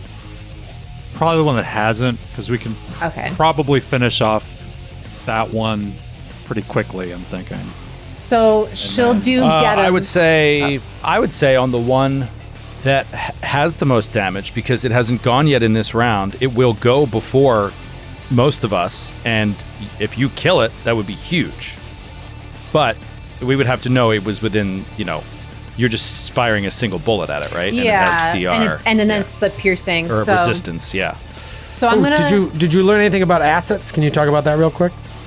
assets. Yeah. So when I have an asset, Navasi gains a +1 circumstance bonus, like you said, to deception, diplomacy, intimidation, perception checks, and a +1 circumstance bonus to attempts to recall knowledge. I can maintain 4 assets at a time. During combat, I use acquire asset to get it. And yeah, it'd be useful if I wanted to like use an action right now to try to recall knowledge, or if I was trying to intimidate it in combat, I guess. But yeah, where it gives me the edge is when combat begins. And the combat includes an asset of mine, I can use the saw it coming action, I guess, in my combat actions, and it gives me an edge during the encounter, during like initiative. Cool. I think I get like an extra +1. But she's gonna get him, which I think is pre-existing in Starfinder for envoys. She's gonna call out the Classic. enemy. Oh yeah, that's a legacy action. She's gonna call out the enemy that on the right for you guys to focus on. It weakens that enemy's defenses. That creature takes a -1 circumstance bonus penalty to AC and reflex saves. Ooh, little circ bone. Nice. Until the beginning of my next turn. So note that down, Troy. That's the one on the right. The one on the right. The one that's on top of Day will take a -1 circ bone, circ pen to AC and reflex saves. Yep. And then I'm going to lead by example by firing off an attack at the target. I gain a +4 circumstance bonus to damage rolls against this target. Nice. Okay. Now this, to be clear, is not the one that you hit that turned it into an asset. The one This that is not you an hit, asset. Okay, just making that clear. That's the one that jumped on top of you guys. Yep. All right, let's see. So I'm gonna pew pew with my laser pistol. That's 22 to hit. 22's a hit. Nice. Nice. And then it says I get a +4 circumstance to damage rolls. Bonus to damage rolls. Does that mean I just get like a +4 added to my damage? A flat +4, probably, yep. And what is that from? From my lead, because I led by example, I get a +4 to my damage, and you guys get +2 circumstance bonus to damage rolls against that That's target. pretty cool. All right, so roll your damage at Nice. +4. Obviously, this thing has some sort of like resistances here, so that +4 might help really cut through that. That's 13 points of damage. And indeed, it does. Nice. And what type of damage is that? Piercing? Piercing, yeah, has capital P. Okay, great. And that's the end of her turn. As And that's the like limp drags her leg away because she's half her hit points down. She limp drags away, fires at this thing, does a bunch of envoy shit. At that moment, Obadiah, you're standing there right next to the door leading into midship. You see a bunch of these things start running together in the north side of the room to form a third swarm. Oh no. It appears at the top of the room, and it is going to double move straight down right onto your spot. Give me a reflex save. Shit. I was going to say, can we shut the door? I know. I almost did. I almost shut the door. I waited just long enough for one of you guys to be like, hey, is there a way to shut this door? You do notice there's like this like frond next to every single door, and you think, oh, you must have to interact with this like palm frond in order to shut the door. You know, it's so weird. I rolled the die, and I was just like, natural 2, and I go to check my stats, and I look back, haven't touched the tray. It's a natural 20. It kind of like tipped. No, it was like flat. I was sure it was flat on 2. So there's a couple possibilities. There's a ghost. 2 and 20 are next to each There's a other. ghost in here. I think ghost is the I'm- most likely possibility. Well, there's also, don't negate the possibility that I'm having a stroke. That but in any case, I'm looking right now at a natural 20, so it's a natural. I think there's a 2 and 20. If you had seen an 8 and then saw a 20 Maybe I Hey, was split in the such a difference. hurry, I didn't finish reading the number, and it was calling just it a 20 11. all the while. Okay.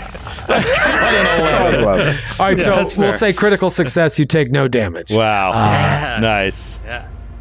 Great. All right, so this thing has entered the fray. It double moves and then does its swarming bite attack. It is now swarm number 2's turn. This was the one that ran on top of Day. No, can't be. It's the other one. It's the other one. I'm sorry. Yes. That one is going to do something fun. It's going to move. This is going to be really fun. So it's going to move. How do I want to do this? So is every space in this room available to stand on? Yes. Okay. It moves except the drift engine. Like you can't cross across the thing at the bottom here. You know what I mean? So you can't stand there. That is a thing that's in the room. It's a big engine. Right. Got Now, it. this thing where it's just like a swarm of weird things, I'm saying it's like taking up the shape of its container is fine, but you guys would have to hop over it. Anyways, this thing goes on top of Esef. Give me a reflex save. As that happens, I trigger my combat reaction. Watch out! A creature targets an ally within 60 feet with an attack, and I can see it. I shout a warning to Esef, and you get a +2 circumstance bonus. Oh, it's to your AC. My AC? Yeah. That won't matter here. Yeah. So if you want to save that. Never Is that a mind. reaction of yours? Yep. Yeah. Combat reaction. Never mind. Yeah. The swarm, it won't matter. But thank you. 20. All right, 20's pretty good. Just a regular fail. You'll take 9 points of piercing damage. Oof. Esef, in rough shape. And it was only one action to move there. I'm going to do it again. So give me another reflex save. It's one action to do swarming This is bites. wild. Yeah, that it doesn't take any penalties because it doesn't have the attack trait, Oh. and there's no way. Why it doesn't 17. have an attack roll? What'd you roll that Yeah, time? swarms, 17. man. 13 points of piercing. Oh man. Esef, strong as F. And it is your turn. Okay. Esef is going to basically do the same thing. They're going to move out of the swarm, kind of Okay. get up against this table, workbench, whatever the situation is to the northwest, and just fire off 2 shots from the semi-automatic pistol. Okay, at the one that just attacked you? Yeah. The one that got me before. Same one that got me before, right? It's all the Yep. same swarm. Mm-hmm. Yeah, this one's taking the most damage as well. Natural 20. Comes right back. Awesome. Double that sweet damage. And immune to precision damage, right? So I don't have to worry about But anything. not immune to criticals? precision, not immune to crits. Beauty. Okay, so that is going to be 10 points of damage. And you annihilate the swarm. Awesome. Okay. Awesome. As All a right. free action, I will use. I can switch the target of my aim. It is called creatively switch target. Fun. I will switch it to the one that is on top of Day's space and fire Okay. off my second shot at them. Nice. That's the one with the Great. -1 to the AC. Yes. And Yes. they don't take any cover from being on squares that occupying. No, space my we're allies saying do. it's a clear shot because Skid was asking, or Joe was asking earlier, like, I'm attacking a spot that my allies in. 21 to hit. 21 is a hit. Beautiful, Okay. man. 6 points of damage. And you get +2 to the damage because I led by example. Oh, right. 8 points of damage. Okay, that makes a difference because that would have been very, very small damage because Yeah. of its resistances. It's got Instead, DR it's 5, right? That's still good. pretty small. But that hits. Instead, it's still pretty small. Pretty small. Great. It's Day's turn. Esef is like just gets out of the swarm and is just like bam and kills the last little wriggly frog. One just swivels their pistols to the other one. Just like bam, just fires off again. Great Buck Rogers okay. of you. Day is going to deftly leap out of this square and move up closer to be sort of equidistant between the two swarms, and just kind of comes in between the two of them, and Day just has this smile on their face, pointy fangs showing through in their smile, and looking back and forth at both swarms. I don't see that you have any eyes, but perhaps you can see the show. Enjoy it. And Day rises into the air, and these golden rings start to like swarm around them, and it's just like whoa, whoa, whoa, whoa, whoa, whoa, whoa, and it starts to obscure Day and almost make them look like a star, like a yellow star that is forming in front of these two, and it starts shimmering and Supernova. shimmering, and then Day just raises their hand and comes down into the ground and just boom, and this explosion racks the entire area, and of course she leaves her allies out of it. They enjoy this show. You need a fortitude save. Fortitude save. All right, so 2 fort saves. And is it like Starfinder First Edition? It takes 3 rounds to do that, or is it 2 rounds now that you can supernova? You Or can is just that not a supernova super- whenever. But Wow. it's like it has a 10-minute cooldown, so you can do it once in a fight. But it is very 2 cool. actions. No, you don't have to like save up the Charge it. attunement from what I can read. Yeah, It's okay. just a once per fight kind of thing. All right, the one that just went on Obadiah rolled a 14, and the other one rolled a 26.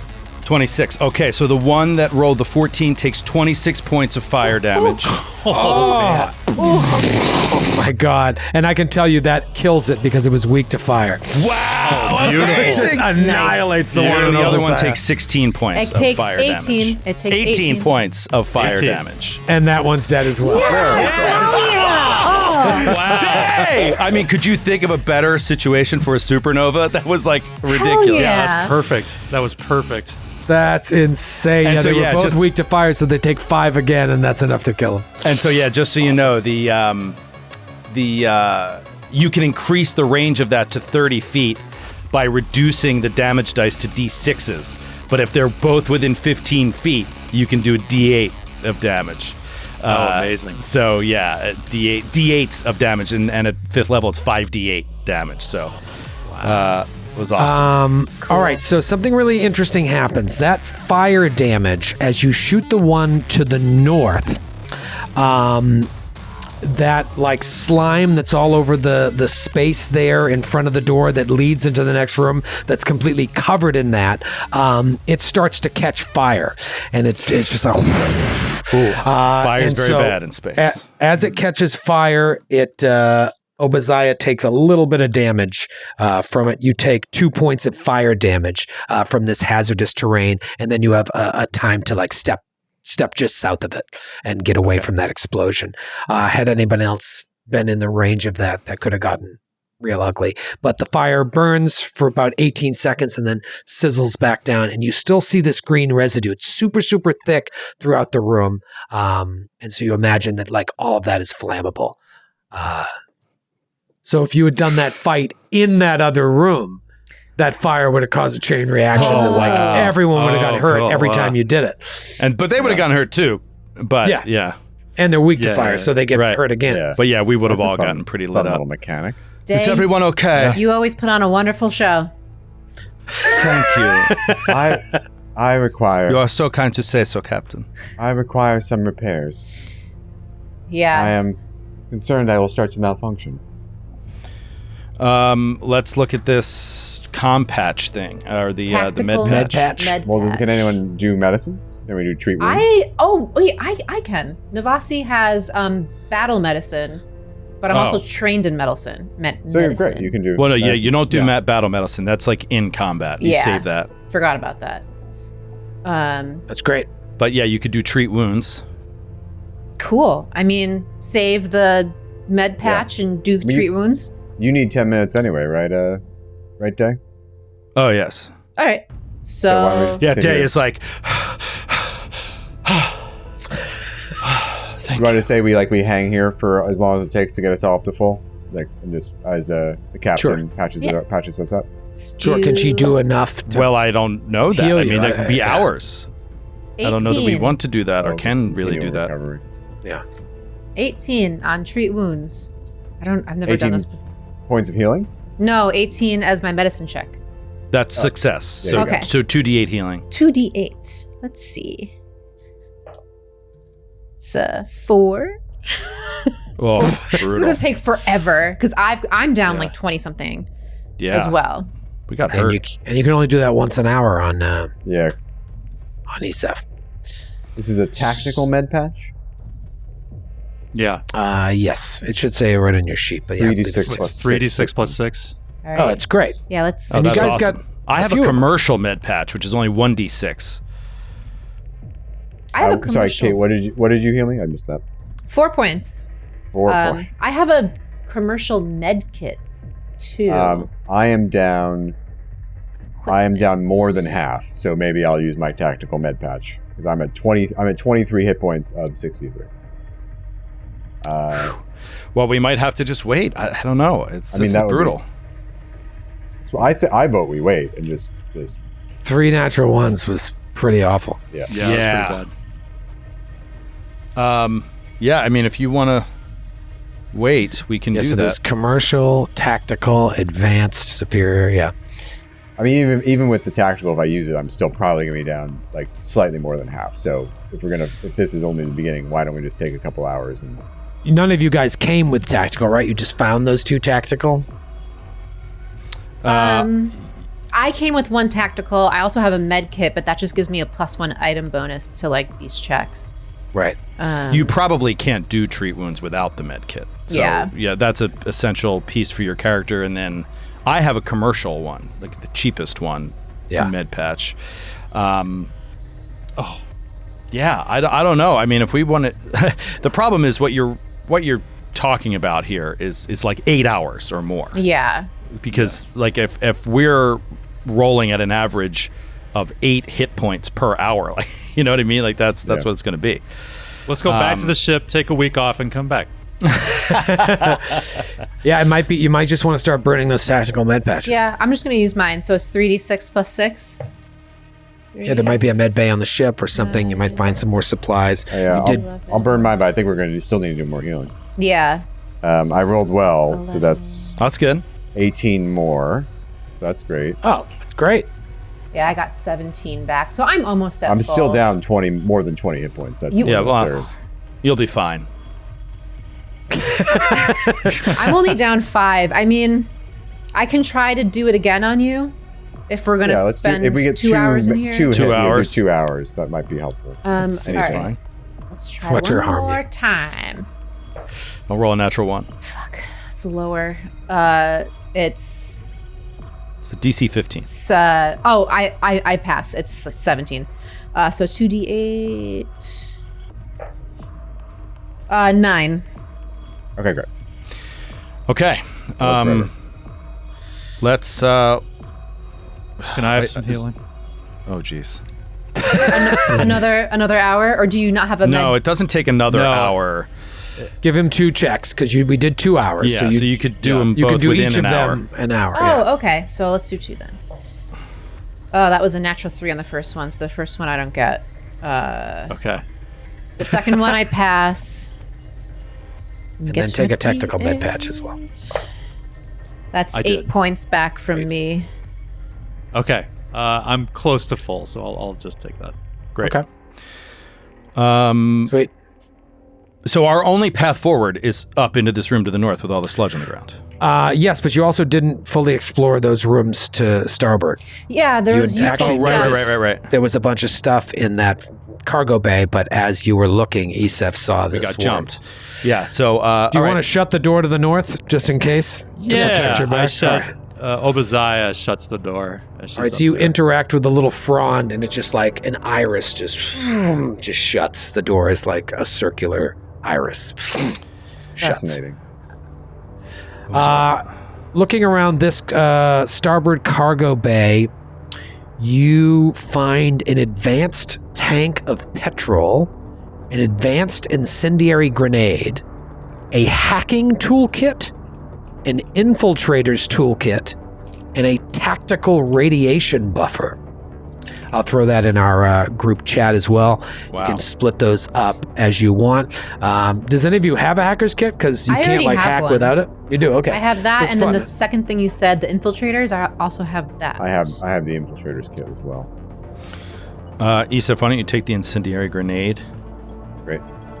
Do you have some decks? Yep. I'm a pilot, Johnny. The radiation What is a buffer. tactical radiation buffer? It's an armor upgrade that is like a layer of treated lead that lines your armor. And while you're wearing armor with this upgrade, you gain poison resistance 2 against damage from radiation effects, and a +1 fort bone against saves against radiation. And at the tactical level, the resistance is 4, and the status bonus is +2. Dope. Do we know the rules yet for like what it takes to put it into the armor? Is it just boom, slip it right in? Or I would say in the 2 hours that you took, I'm going to just hand wave that you were Okay. able to So- look around, find that, do that while Navasi's healing. I would say this probably is happening simultaneously. You find this stuff, you split it up, and then if you continue going to the north there's another lab, similar to the port lab. This is another lab, and just complete mess, debris, more broken specimen containers.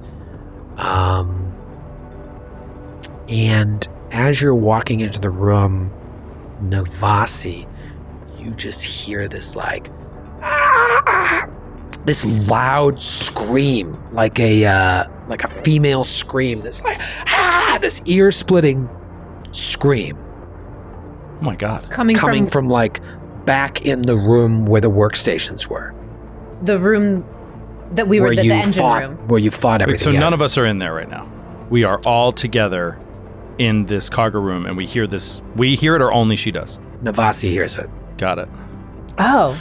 Also, I did find it. It is the install upgrade exploration activity. It takes 10 minutes to install an upgrade in your armor. Perfect. But you have to have Good a find. repair toolkit, a repair kit.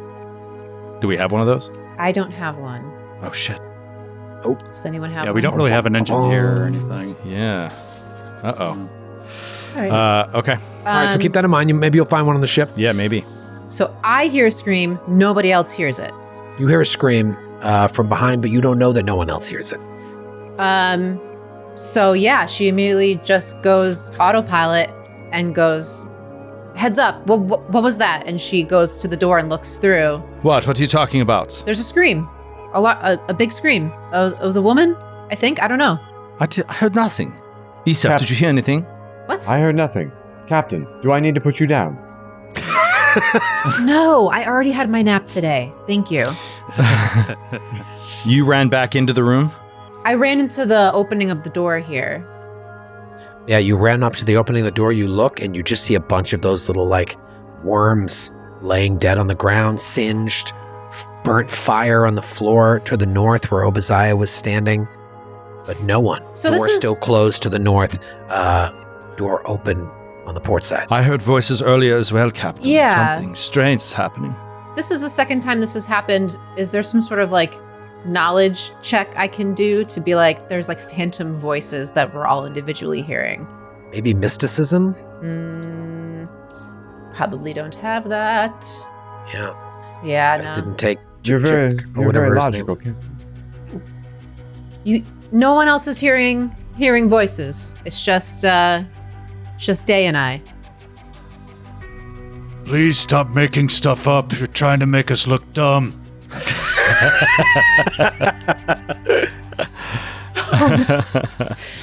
All right. Well. All right. I guess I didn't So really did hear I anything. hear that voice ever again in the last couple hours? Those No. whispered voices. Okay. All right. Well, I guess we'll just make our way north. Yep. We have to find the source of this. Something is getting into our heads. And Day will return to the door from which those worm things originally came. Okay. You interact And with the open palm frown. Opens up. Now you get a much better view into the midship. Just slime everywhere. There's still a few of those little grub-like creatures bopping around, and you see a couple of them in the side rooms, but they don't really pose a threat. You don't think there's as many of them that can amass into a fourth swarm. Hold on, let me try something. Stand back. And would it be insane to hit them with fire or light the stuff on the floor on fire? If you lit the stuff on the floor on fire, it would probably cause a chain reaction that would kill all of them. And as Do well that. as these pulsing egg sacs would take damage as well, because there's a bunch of these big, Right, like, which is kind of pods but- in the room. But And this last has time when n- it happened, it did seem to burn out eventually, right? Like, it's not like it would cause an explosion that would tear through the hull of the it, ship. it flared up for about 18 seconds and then right. came back down. Yeah, so And Day's going to be like, let me try this. Wait, Day. He Are we said. sure that these creatures aren't something essential to the processing of the ship? I don't care. If they come together again and swarm all over us, we could die. They seem Why risk it? parasitic. But the price that we might require when returning the ship to its rightful owners might be significantly lower if it's malfunctioning. I don't understand what you mean. Isn't this clearing the ship of its corruption? Well, this may not be corruption, is I think what Isif is trying to determine. We may just be interlopers, you know? I don't believe this is part of the design of the ship. You have Xeno Warden law, don't you? Captain? Navasi is this part does, of the yeah. Xeno Warden ship design? These grubs and this slime all over the floor. Give it another roll. Another roll. Okay, I so do. it's I don't know plus 10. what's like ship lore. Ship lore. 19. No, I mean, you came into the ship in like a lab with broken jars everywhere. Looks like they were collecting specimens, perhaps. Okay. And you saw more of that in the starboard lab as well. Maybe they were collecting these things and they got out. But it seems like a lot. Like, why were they collecting so many of them? And what are with these egg sacs? Yeah, I Screwing don't like want to get rabbits. this on my boots. I'm gonna burn it. All right, burn it. So, so I you- use a solar flare. It's literally a ball of fire that comes up over me, and I shoot it, and it. The whole lab catches a fire, and you hear little screams from those things, and the fire dies down, and they're all dead, and it goes right into these 2 rooms to the side. And does that stuff kind of burn away, or is the sticky stuff like still on the floor? The sticky stuff's still on the floor, but you think it probably would have been difficult terrain earlier, like as it slows you down with stickiness, but now it isn't. Okay. Then I'll one move thing in. to mention, because it's been a while and you guys kind of got thrown into exploration and then started diving north again.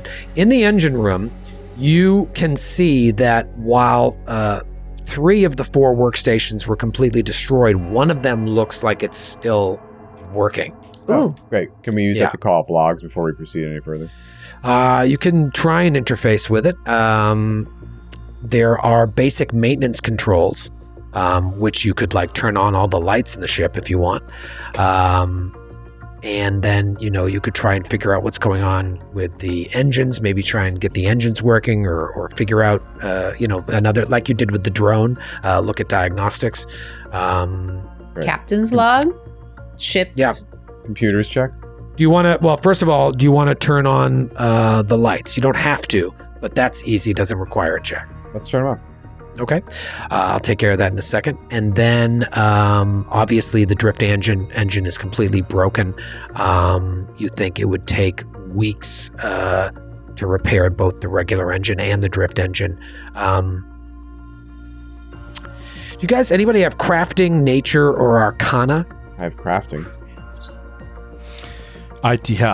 No. No. Like, this is definitely a blind spot for Day. Like, no arcana knowledge, no nature knowledge, no occultism knowledge, no religion knowledge. This is like, when it comes to the supernatural, or not supernatural, but when it comes to those more Xenobiological. yeah, and magical kind of things, like Day is not super trained in it. Day's mostly focused on just the cosmos and the energies that flow through it. I have crafting. Jordan. And that- Yeah. All right, give me a crafting. Natural 20. Hey. Jeepers. That'll help. There we go. Fire. It's like the third one. Except for those 3 natural ones in a row. It's kind of perfect that you're the pilot looking at this. I imagine you probably did some work on engines back in your day. Your programming included that. You see that it appears someone purposefully caused this damage, like intentionally sabotaging the engines using these tools that are littered across the floor. You can also see that the drift engine's core contains radioactive components, but the containment casing around those components looks like it's been undamaged. Had that gone through there'd be radiation throughout the whole ship. So like if everything was damaged very purposefully, but luckily the radioactive core is still intact. Could have been real bad. Now give me your computer's check to try and interface with this workstation. Yeah. Am I hacking? Do I want to try to use that hacker's kit, or is it just a? You need not hack into this. Okay, I'll just do a straight computer check then. Yep. You sit on this chair that's got like a huge bite taken out of it. It's like a leafy palm chair. Huge bite taken out of it. Tweener, 24. 24? Okay. You learned something.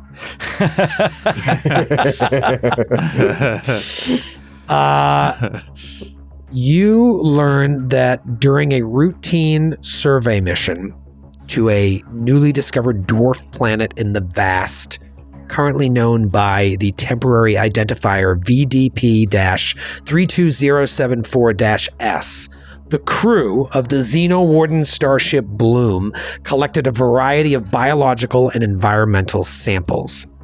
Apparently, after these samples were secured in the Bloom's laboratories for further study, the Xeno-Wardens departed, piloting a course through the drift to the Pact Worlds to drop off their samples at a Xeno-Warden arc ship called the Verdant Paradise, which serves as like a mobile research laboratory and is currently in orbit around your destination, Bretheta. The Bloom apparently has 5 crew members, including its captain, Captain Leia Imaz, as well as an engineer, a surveyor, and 2 scientists, a botanist and a zoologist. You saw one person half eaten. You have not come across any other corpses thus far, nor any living people that you could talk to. But that is all the information that you gather. Crew of 5. We found 1 body so far. Can I use 10 minutes to read up more about the captain so that I can make them an asset of mine? Yes. Yes, you can. Amazing. I do that. All right, so you try to learn whatever you can, and you learn enough to do your little thing.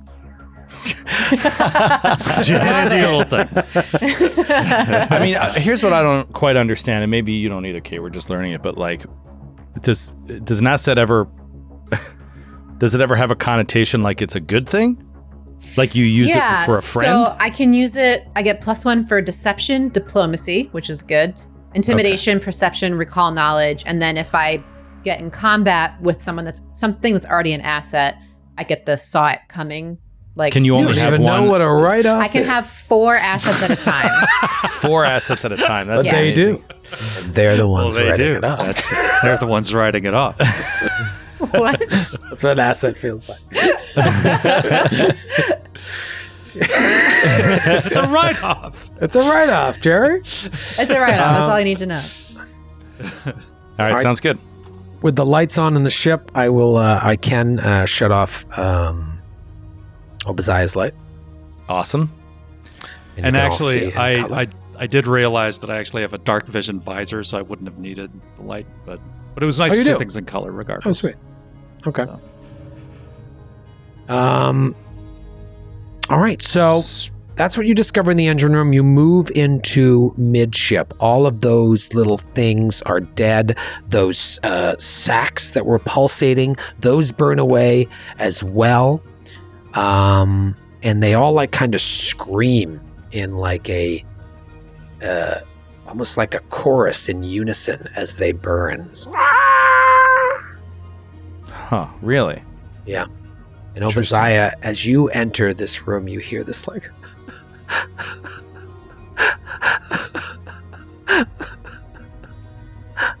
sounds like it's coming right through your comm unit.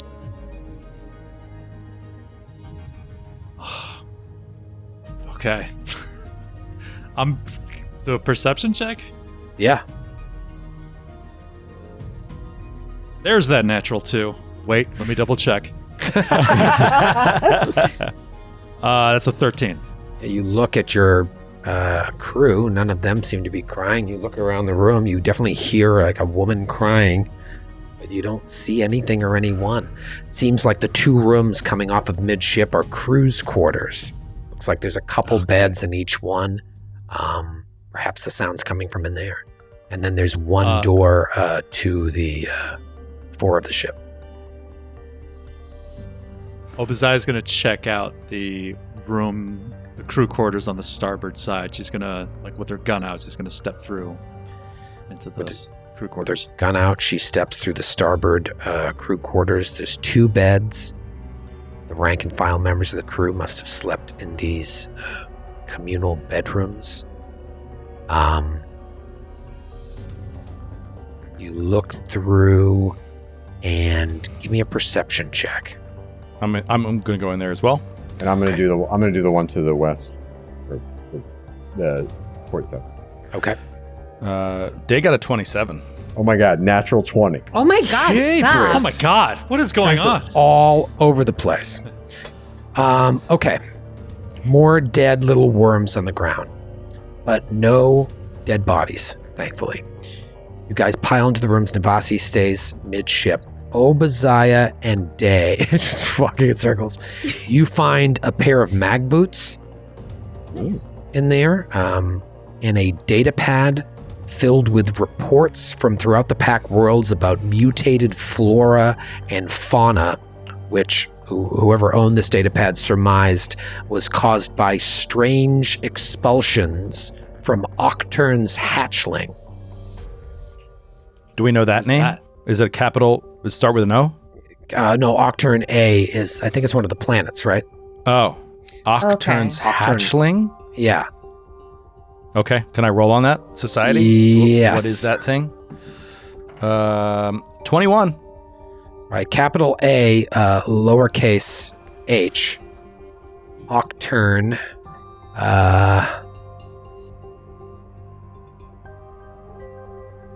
Yeah, it's one of the planets that was, I think Octurn was like destroyed.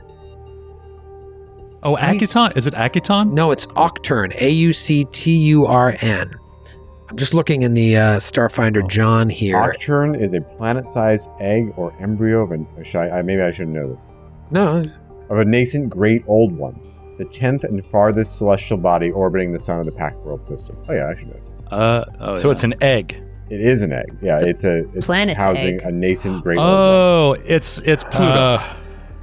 It's Pluto, but an egg. oh, that's cool. Well, there's Yeah, but one within of the, it is supposedly like the hatchling is like a great one. Yeah. the Right. newborn is one of the gods now, and also known as Octurn's child. The newborn is an outer god that hatched from the world of Octurn, destroying the planet in the process.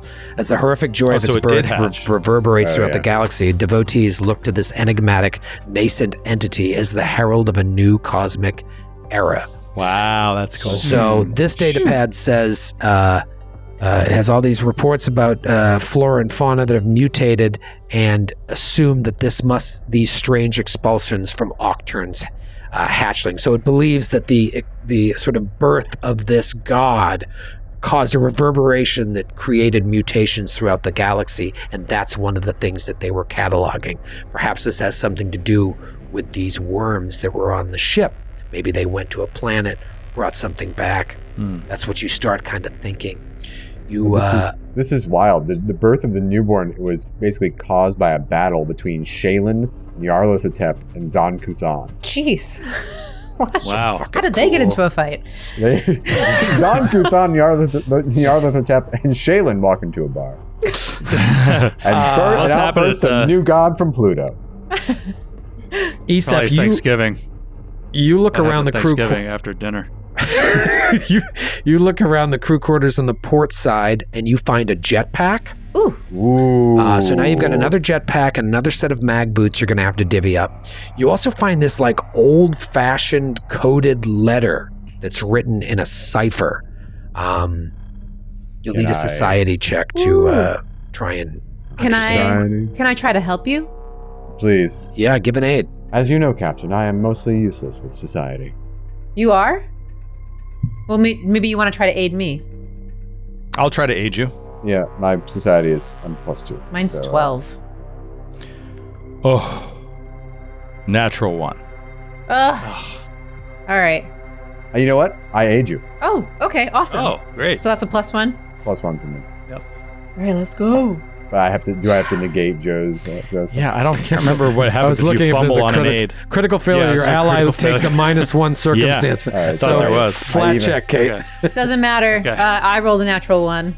This is the game of extremes today, let me tell you. Really For is. real. It's a bit I'm going to much. say you break the cipher. No. Just like, hey, you look at it. You just snap Like it. trying Just to decode it, I just move everything around, Breaks and it on now her it's forehead. unreadable. It hits the ground, though, and you, Day, notice a symbol of your god on the cipher. You Mael? wish that, Mael. Mael? It's like a very faint symbol of Mael. Picks up the broken data pad.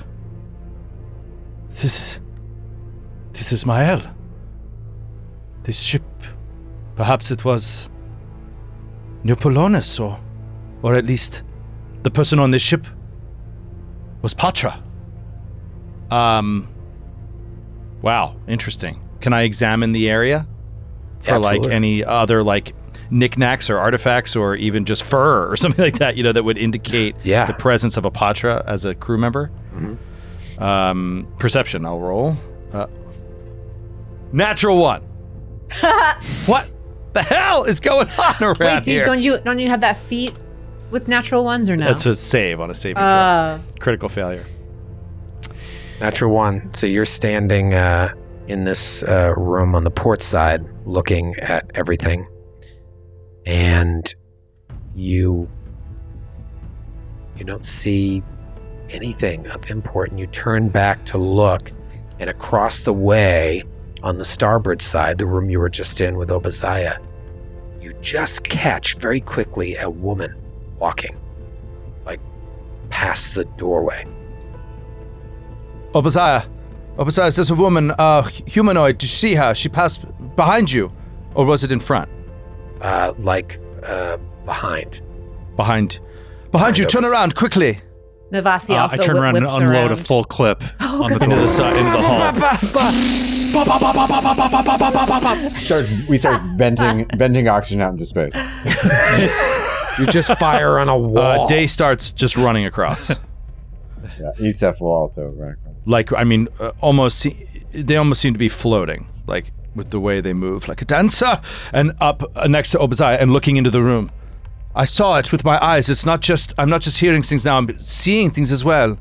Captain, shall I put Day down? Hold If that you are thought. awfully eager to put one of us down, please. The way I see it Focus. is my responsibility as a member of this crew is to remain emotionally unattached from the rest of you, that I may, if when the worst comes to worst, I can remove you from the equation if you become toxic to the environment. Isef, have you heard anything strange? Or seen anything strange? I've seen all of you acting strangely. But nothing else. Can't say I have. Maybe I whatever it wonder is if it is doesn't affect because it. you are an android. Your positronic brain, perhaps, is impenetrable by whatever is happening here. These illusions. Captain, I'm detecting a note of disdain and the derogatory in his tone. Well, I'm simply trying to get the source. You do keep offering to put all of us down, which does affect us emotionally. All right. That's a service I provide as a member of the crew. Isef, you have to understand. If I came up and unplugged you, for example, you wouldn't like that, right? That is a gross simplification of how my my operating system functions. Here we go. I would find that insulting if I had emotions. Well, I mean, we're almost there. You can't just walk around saying I'm going to turn people off and expect them to be nice to you. That's all I'm saying. Be nice. Obadiah, you sure you haven't seen or heard anything? It's just been Day and I? No, I'm just waving the smoke of her gunfire away, and it's just like, no, I don't see anything. No, but Obadiah heard You haven't something. heard any voices or anything? I said I didn't Obadiah see anything. Yeah, Obadiah heard crying but did not see anything. And you certainly didn't see a woman pass right by you. Was it a human woman? It happened so quickly. It looked certainly humanoid. Wearing, like... Spacesuit. Spacesuit, okay. Yeah. Huh. Well, let's find out what's happening here. Perhaps we need to get deeper toward the bow of the ship. The bridge. Maybe there are answers there. Follow me. When I did the search to make the captain my asset, did I see a picture of the crew? Or pictures of the crew? You saw a picture of the captain. Okay. It's a Lashunta woman. Okay. Leia Imaz. It could have perhaps been a Lashunta. I could not tell. It was just as a corner of my vision. All right, we'll keep Are we that ready? in mind. I'm going to open the door. Ready. Opens the door. You open the door, and it looks in on the galley. And like everything else, it's been ransacked and raided. There are bone shards, some cloth fragments, and a single stray shoe visible amidst the debris. There's one closed door leading north, two closed doors leading east and west. All right, walk into the room. You know, I understand the spores and everything with what they, like the materials that they got when they were doing the exploration, but this like ransacking seems different.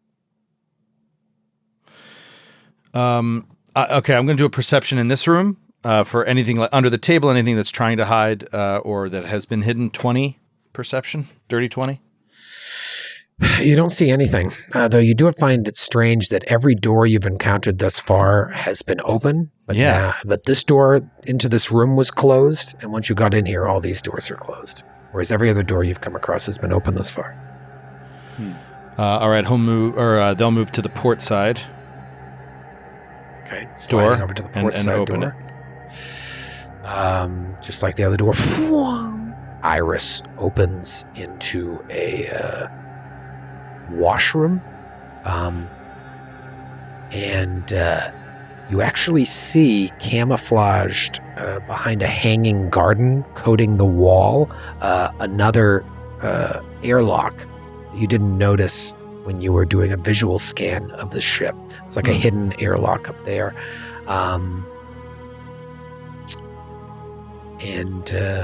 Yeah. All right. That's all you see. We'll examine around this room. Natural 20. Hell yeah. There you go. Perception. Yeah. Someone didn't flush the toilet. Yep, there's a big old log sitting in there.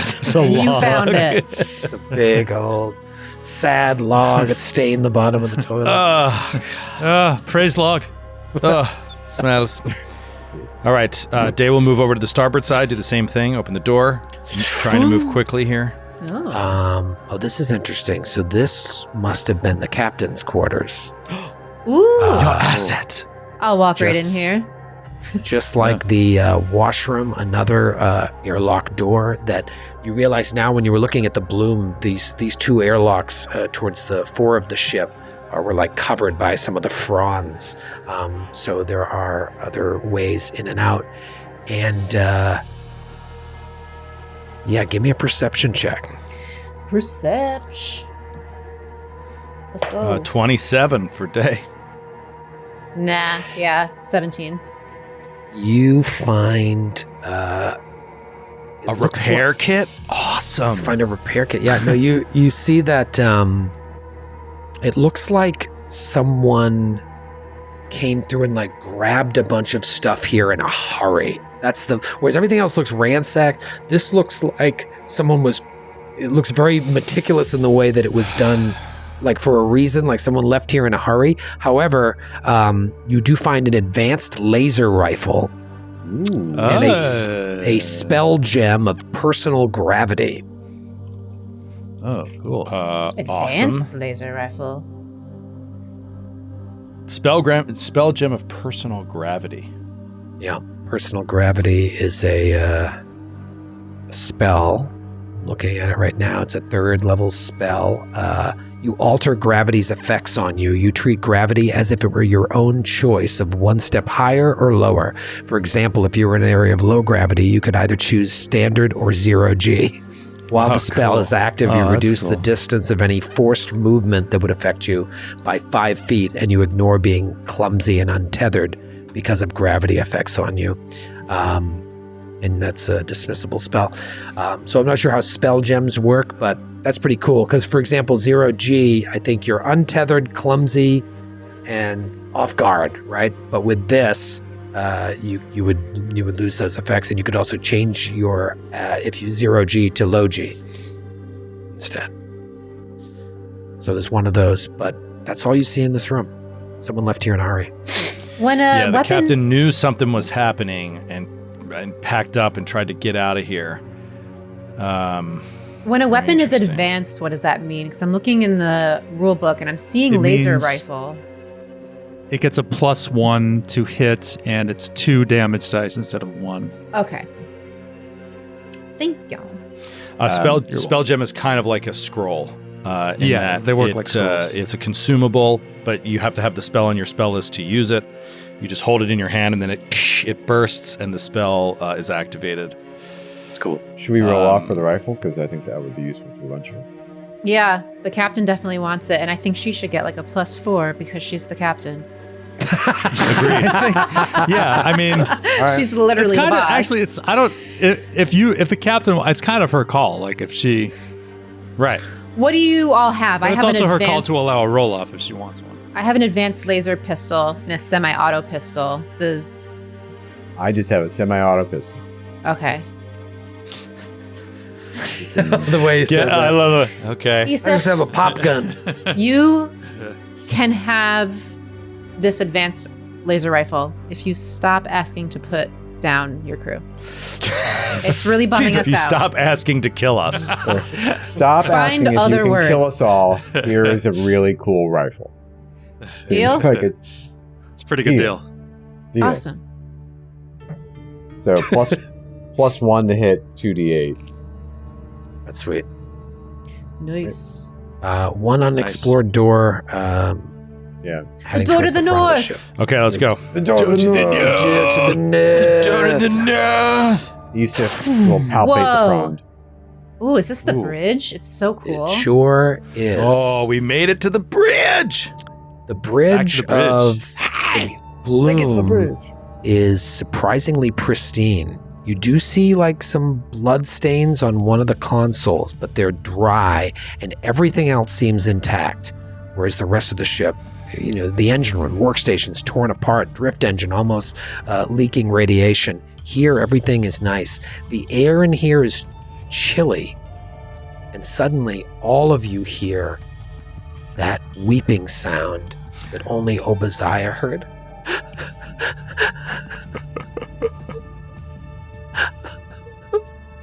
Do you hear that now? Is it coming from the comms Is it again? only me in the communicator? I hear it.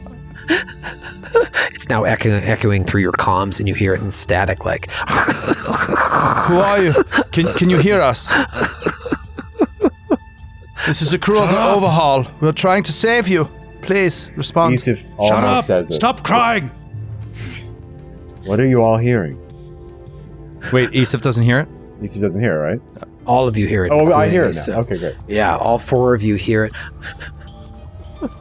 I'm going to Navasi and Day- turn my comm unit off temporarily. Do I still hear it?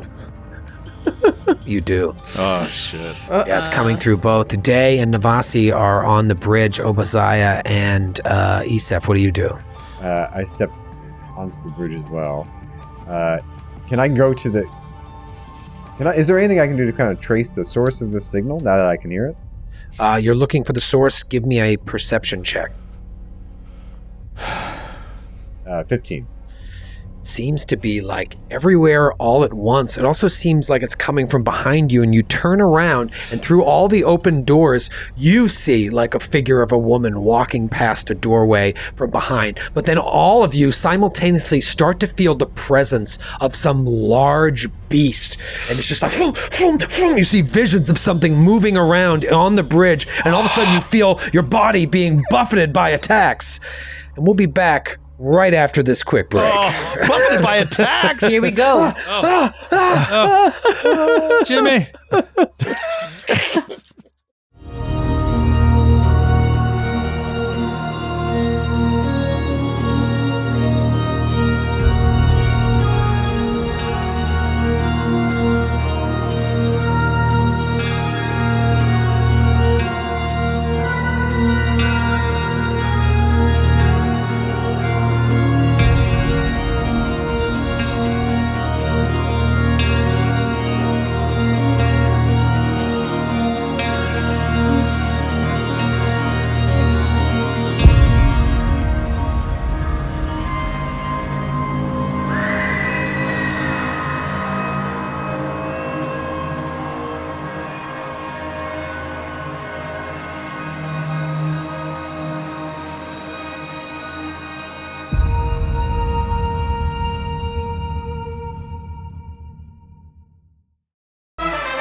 And we are back with more of the Starfinder 2nd Edition playtest.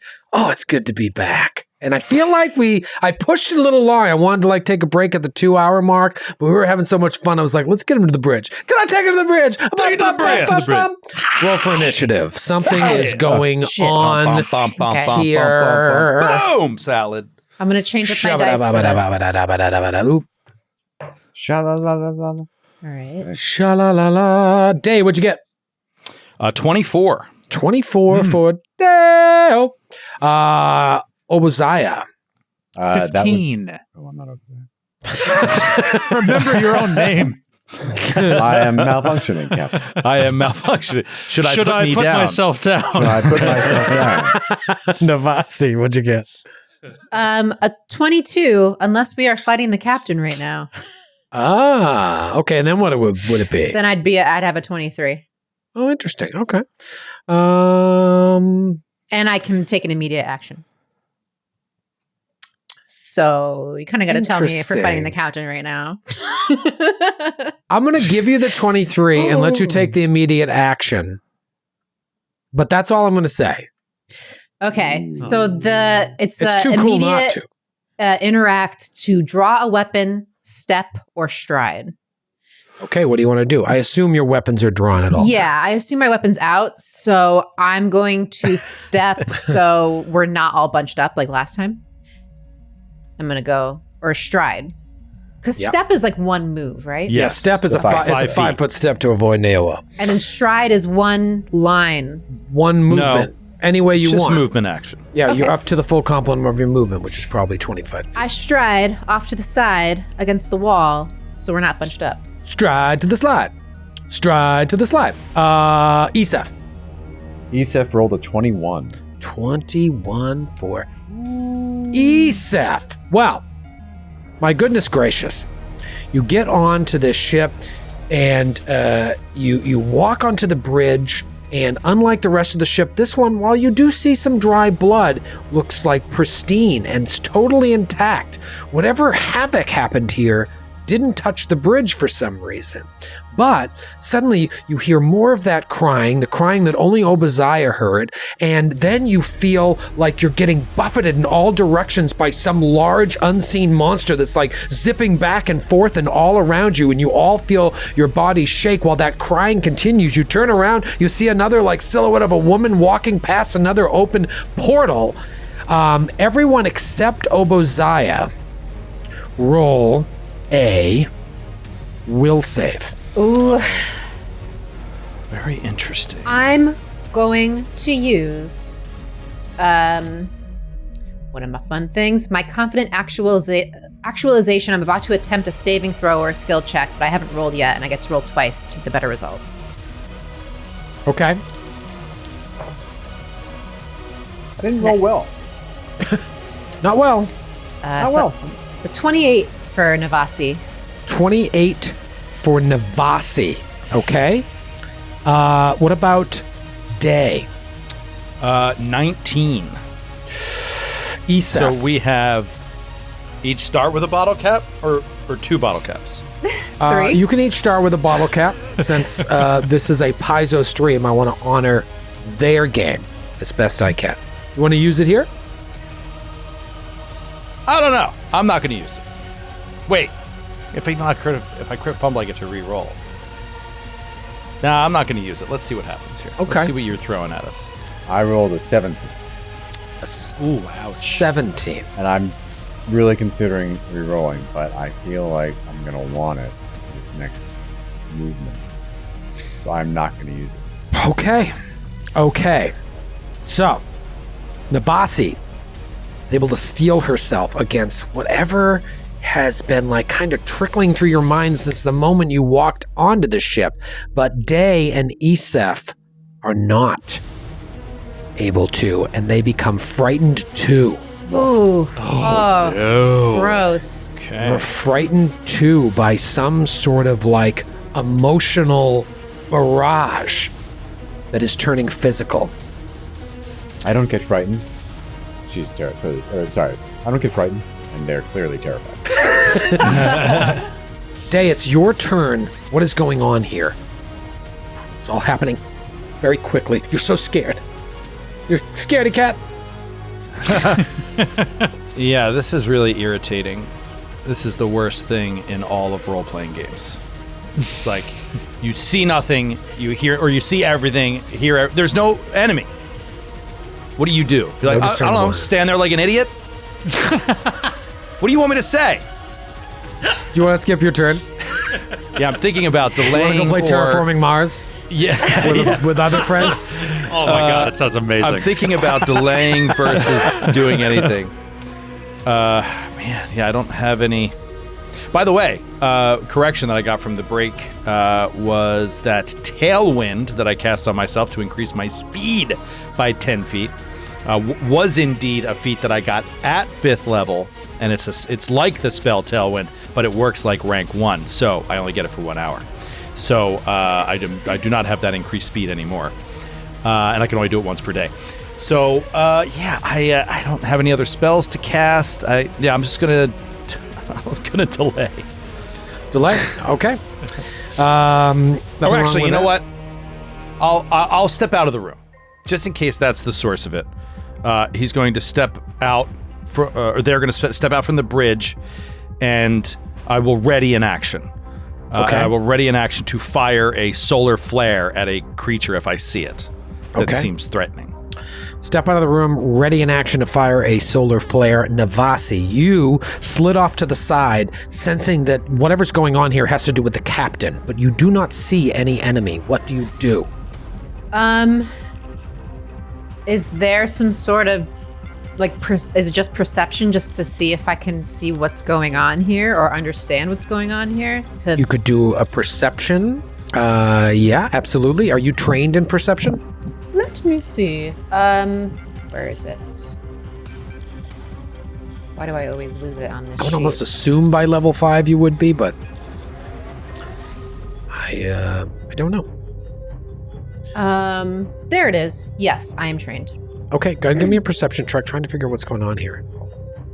Natural 20. oh my god. Tell me what's going on. That's the Nuts. info we need right Hell there. yeah. Yeah, that was timely. All right. You realize that you have entered the area of a haunt. Okay. And putting all the pieces together of everything you've learned so far, you realize that you are like experiencing perhaps the last memories of the captain before whatever happened to her on this ship happened. And so the creature that you're seeing, the crying, the sobbing, the woman walking in the background, this must be the captain who was perhaps attacked by this thing. And so all of those memories are coming out, and it's causing some sort of physical manifestation. You can feel yourself being buffeted by something. You need to try and neutralize this haunt.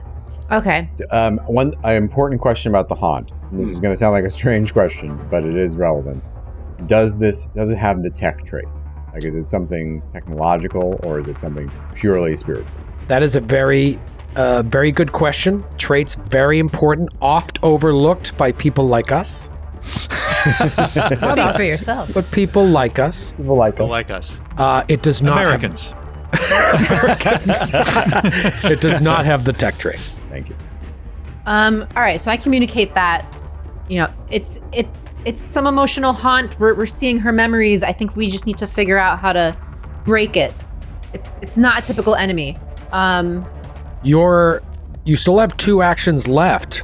Yeah. Do you want to try and use diplomacy to reach out to the captain's memories? Yes, because I get a +1 in that. So if it's interacting with the captain, trying to calm her down, I'd love to try to do that. All right, let's see it. All right, so I try to talk to the ether, which is the captain, convince her that it's all over. This isn't actually happening. You don't need to keep living in this cycle. I swear to fucking gods. Natural Use your 1. bottle cap. Use your bottle cap. I'm using my bottle cap. I'm so sick of this. I changed my dice and it's still extremes. Natural 1. The 17th natural 1 on I this just turn. rolled a natural 20. Unbelievable. I just rolled a natural 20. All right. 20. It's a 21 total. What do you say? I'm trying to convince her that this isn't actually happening. Again, like you're stuck in this memory. You can move on from it. It doesn't work. That was 2 actions to attempt to disable this haunt. Your first action being the check. It is now Esef's turn. Esef standing right at the door on the bridge. A pretty cool ship. And I'm frightened. But Very much so. Extremely. This started when we walked onto the bridge, right? Yes. That's what it feels like. It was getting stronger as we got closer, it seemed. Once you opened the door and walked onto the bridge, it was triggered. I want to roll perception to look around the bridge to see if I see a body or any kind of evidence of violence here, to see maybe if we can find the captain's body. We can Sure. do something. Okay. Okay, that's going to be a 26. You don't see anyone or any bodies at all. Okay. Well, then, second action, I'm going to go sit in what seems to be the pilot's chair. Mm-hmm. Or just the con. And I'm going to attempt to take control of the ship. Just see what happens. Okay. Give me a computers check. Dirty 20. Dirty 20. Okay. So you sit down at this very weird ship. I don't know how much experience you have with biomechanical spaceships. I am biomechanical. Sorry, so maybe this is right up your alley. But this one is like, the interface has you like sticking your hands into like a living mass of tendrils in order to operate it. So as you like try and start to interface with it, you roll a dirty 20 and you feel like something is overriding your attempts to do it. Like someone else is in control right now. And you know the ship is a living thing, so perhaps the ship is pushing against you or some other force. Interesting. The ship is not responding to controls, Captain. Also, I am not at all scared. I want you to know. She repeats. They repeat. Yeah. They repeat. Okay, and then that's my turn, and they go back down to frightened 1. Okay. Now, something weird happens. First, Navasi. Navasi, you feel as if something is trying to bite you, but you don't see anything. 19 to hit. That's got to be a miss. Kate. Oh. Kate. Miss. I don't know why. The way that you worded that, I was like, what? Who's Navasi? It's Navasi. A 19 to hit? What does that mean? I'm glad I'm not her. I don't know who that Navasi person is. Sucks to be her. Miss. Nice. Okay. Let me just check one thing here. Okay. Esef, you feel like you're being raked across the back. 22 to hit. I believe that is a hit. No, it's a miss. Oh, It's a miss. Nice. Okay. And then who's standing at the door there? Day, you feel like you're getting whipped by a tail or something. And it's a 24 to hit. Hit. And it's, of course, Shocker. hits Day. Also, it doesn't matter that I left the room, correct? Correct. And you get hit for 17 points of piercing damage. Like some like spiked tail just wham, hit you, and you don't see anything. So fucking annoying. I can't stand it. I cannot stand puzzles! Joe's having fun. I love the side of you. I almost just spit bone broth all over my computer. Besides, there's brown liquid is about to fly all over my computer. Like puzzles. I hate puzzles! Obasiah. Obasiah enters the room, and what are these like sort of yellow oblong shapes on the walls? On the of side, room? they look like honeycombs. Yeah. Yeah, those They're are big. just. Yeah. Yeah, they're like nice. They're like more consoles, like little side consoles, like maybe A gunner station or something. You all right, pal? Okay. All right. You made no. me choke. The ship is Struggling. infecting him. I want to do. Can I do an intimidation check against the haunt? Yes. Okay. Yeah, absolutely. It's just like, this ship is ours now. Go to the halls of the dead. And just Nice. I'm gonna start like I'm gonna unleash like a blast. And I'm gonna use a bottle cap as a natural 3. That is a 27. 27. You hear a faint voice of a woman. Please help me. Please put it away. And you feel the presence in the room start to come down a little bit. So mechanically, you are starting to disable the haunt, but it takes X amount of successes. So you've started to quell it, but you need to do at least one more thing. That was 2 actions, and you moved into the room, so that's 3 total because disabling What the did you haunt do? You is just 2. shot up the intimidation. check. Intimidation. All right, so it's Day's turn. Now,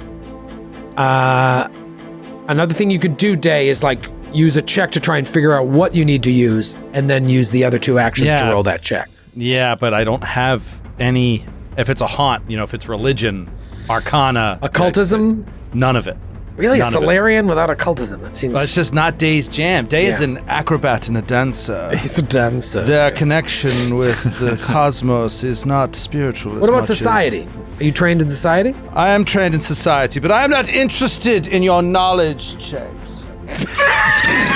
I simply wish, like many of my audiences, I will bring them to peace with my dancing. Like many of my audiences, I simply wish to complain.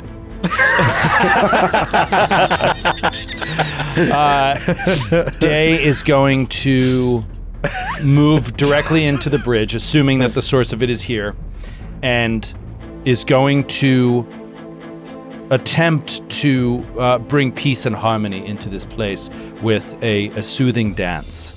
Okay. So it can be a flavor dance where I roll diplomacy, if you'd like, or it can be an actual dance where I roll performance. It's up to you on what mechanically the haunt needs, but I I can will tell try you... to calm the captain's memory through the art communication of modern, postmodern, postmodern dance. through the medium of Art Martha Graham. I would say it's going to be an easier DC with diplomacy, but you might have a higher performance that'd be worth making the check. Oh, I believe you know I have a higher performance. Stupid face. I will roll performance. Okay.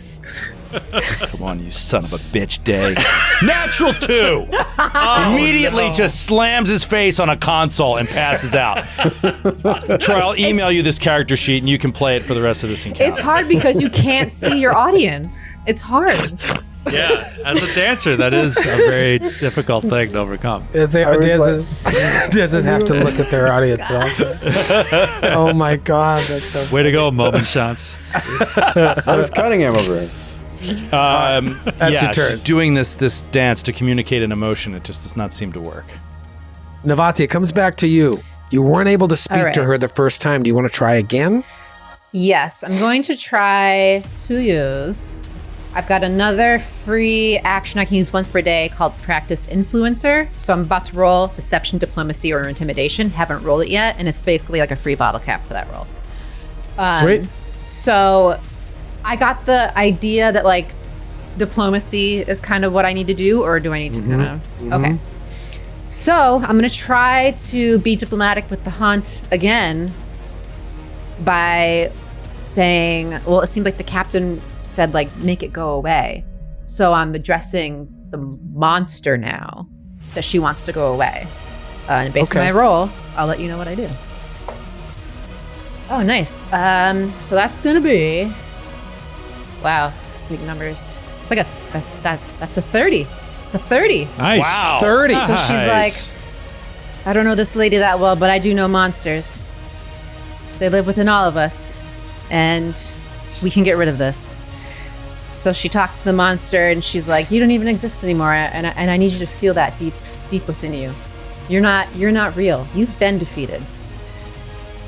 And if you haven't, I'm going to defeat you again. So just leave. That took a long time. That was a 6-action speech. Barely. You just kept speeching. It was like two sentences. You guys all feel that like some sort of monstrous being leaping from each of you to the other, emerging from the dark, knocking you to the ground, while this woman's voice is kind of like fighting over it. But Navasi steps up, speaks to the monster, and speaks perhaps to the memory of the captain as well. And suddenly, like, boom, everything goes down, and the console starts to glow. Right where Isef is sitting, it starts to glow with a very faint greenish yellow light. And then emerging from the console itself, you see this ghostly apparition of a female Lashunta. Oh. She looks heartbroken, yet at the same time determined as she fixes her gaze upon you. I had an image of it, and I don't have it anymore. So you just have to imagine it. Hard. Okay. I'm picturing it right now. Oh wait, here it is. Such a good image. I'm going to compare it to what I had in my head. Oh, That's wow. better. Oh, Yeah, wow, that's really good. cool. Yep, that's better.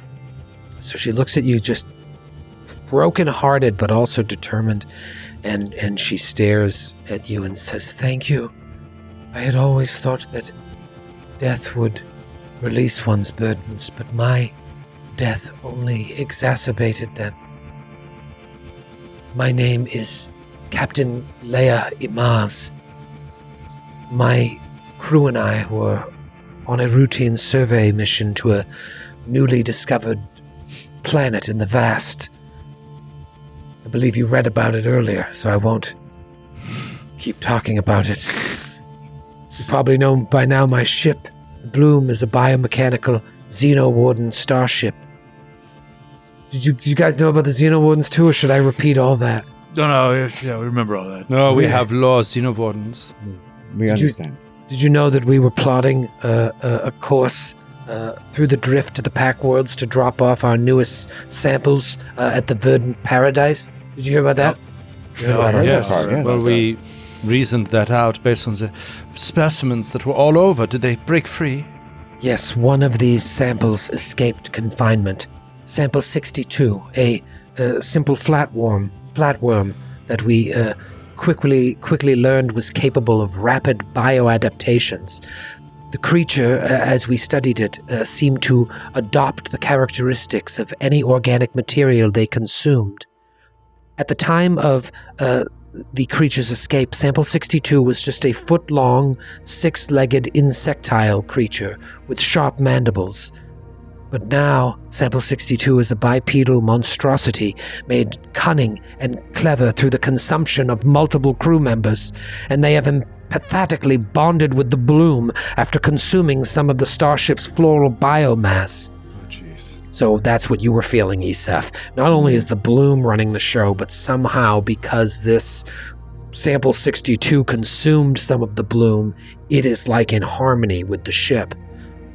Although my crew attempted to recapture and kill Sample 62, they failed. I feared the threat Sample 62 could pose to the Verdant Paradise, so the last remaining crew members and I hatched a desperate plan. I recorded a warning, a very important warning that I intended to dispatch to the Verdant Paradise. Meanwhile, Fast, our ship's biotechnician, attempted to deactivate the starship engines, including our drift engine, so that the ship would just stay adrift in space. Neither of us succeeded. My message was recorded but failed to send, as the Bloom's communications array had been damaged during the crisis. Fast was able to deactivate the drift engine and damage the engines, but he was devoured before he could fully scuttle the starship. With that, Sample 62 was alone on the Bloom, which then emerged from the drift on the fringes of packed world space, off course, but still slowly drifting toward its destination, the Verdant Paradise. Sample 62 settled in, laying eggs and incubating their young at the heart of the bloom, as you no doubt saw. It must have been my guilt over my failure that kept my soul anchored to the bloom. I have been reliving my last few days over and over again since my demise. That is no doubt what you felt when you stepped on the bridge, and you realized that, like, her just simply walking about the ship, those memories were being kind of replayed to you as well. While you were on the ship, this biomechanical memory haunt was drifting throughout the entire ship. She continues, she says, I hope my crew did not suffer the same fate as I, yet even now I cannot rest. Perhaps you can help, I beg you. You must destroy Sample 62 and its brood and dispatch my message to the Verdant Paradise. The course has been set. This ship will continue to make its way there, and there's no stopping it. If it reaches the Verdant Paradise, Sample 62 could pose an even greater threat. Will you help me? Yes, of course. We must track. Where is it? Where is the sample? She looks around. I do not know. It's very smart. It ate our greatest scientists and devoured their intelligence. It could be anywhere. But Should we just destroy the ship? Yes. Yes. That is the only way. But the only way to do that is you'll have to repair the starship's weapons. If you can repair the starship's weapons outside of the ship, I should be able to turn them on the ship and destroy it. If you take my message with you, you can upload it on one of your comm units and take it back to your ship. You can relay the message from your ship to the Verdant Paradise to warn them. But if you can fix the starship's weapons, I can blow the ship up. So it is a hunting mission. We must hunt down the sample Yes. and destroy it. They know you're here. They have psychically bonded with the bloom after my death, so I am no longer in control. are there any other rooms on the ship, or is this it? This is it. So where could it be? Don't In know. the vents? It could be. But I thought it was very large, is it? It can fit into all manner of places? Depending on what it ate, it would have adapted to those things. So it is possible. There is always the chance that it left, but that is not the sense that I'm getting. I can feel its presence here. So we either You can- track down this thing Yes. and kill it and do your message, or we fix the weapons, leave, and you can kill it. Yes. As a biomechanical starship, the bloom will eventually self-repair itself. However, it's highly vulnerable to radiation. If you could perhaps harvest the radioactive components from the drift engine, then with this material, climb onto the exterior hull and sabotage the starship's weapons so they explode when they're triggered to fire. If you integrate the radioactive material, that should work. That will kill Sample 62 wherever it lies on here. Then flee back to your starship. I'll trigger the guns myself from the bridge, and then you can send my message to the Verdant Paradise. They'll know what to do to ensure that Sample 62's home planet is also quarantined. All right. So we got to retrieve the radioactive core from Step the one. engine. Yes. Then go spacewalk with the radioactive core and somehow merge it with the ship's weapons. Yes, there are 4 weapons. You'll need to merge radioactive material with all 4. There are ladders above the ship that go from some of the airlocks. You can take them to the weapons, connect the radioactive material, and then come back in here, let me know, go to your ship. I'll take care of the rest. I'd love to just We should go to the Shoot. ship first. shoot this thing up, but if it's part of the ship, we're going to have to destroy the ship anyway. Yeah. We should So I go think- to our ship first and send the message. and send the communication first Yeah. before we do anything else. In the event that we fail or we're Yes. killed. Does they the need to creature know. have any ability to enact invisibility, let's say? It is possible. I don't know what it's eaten since my demise.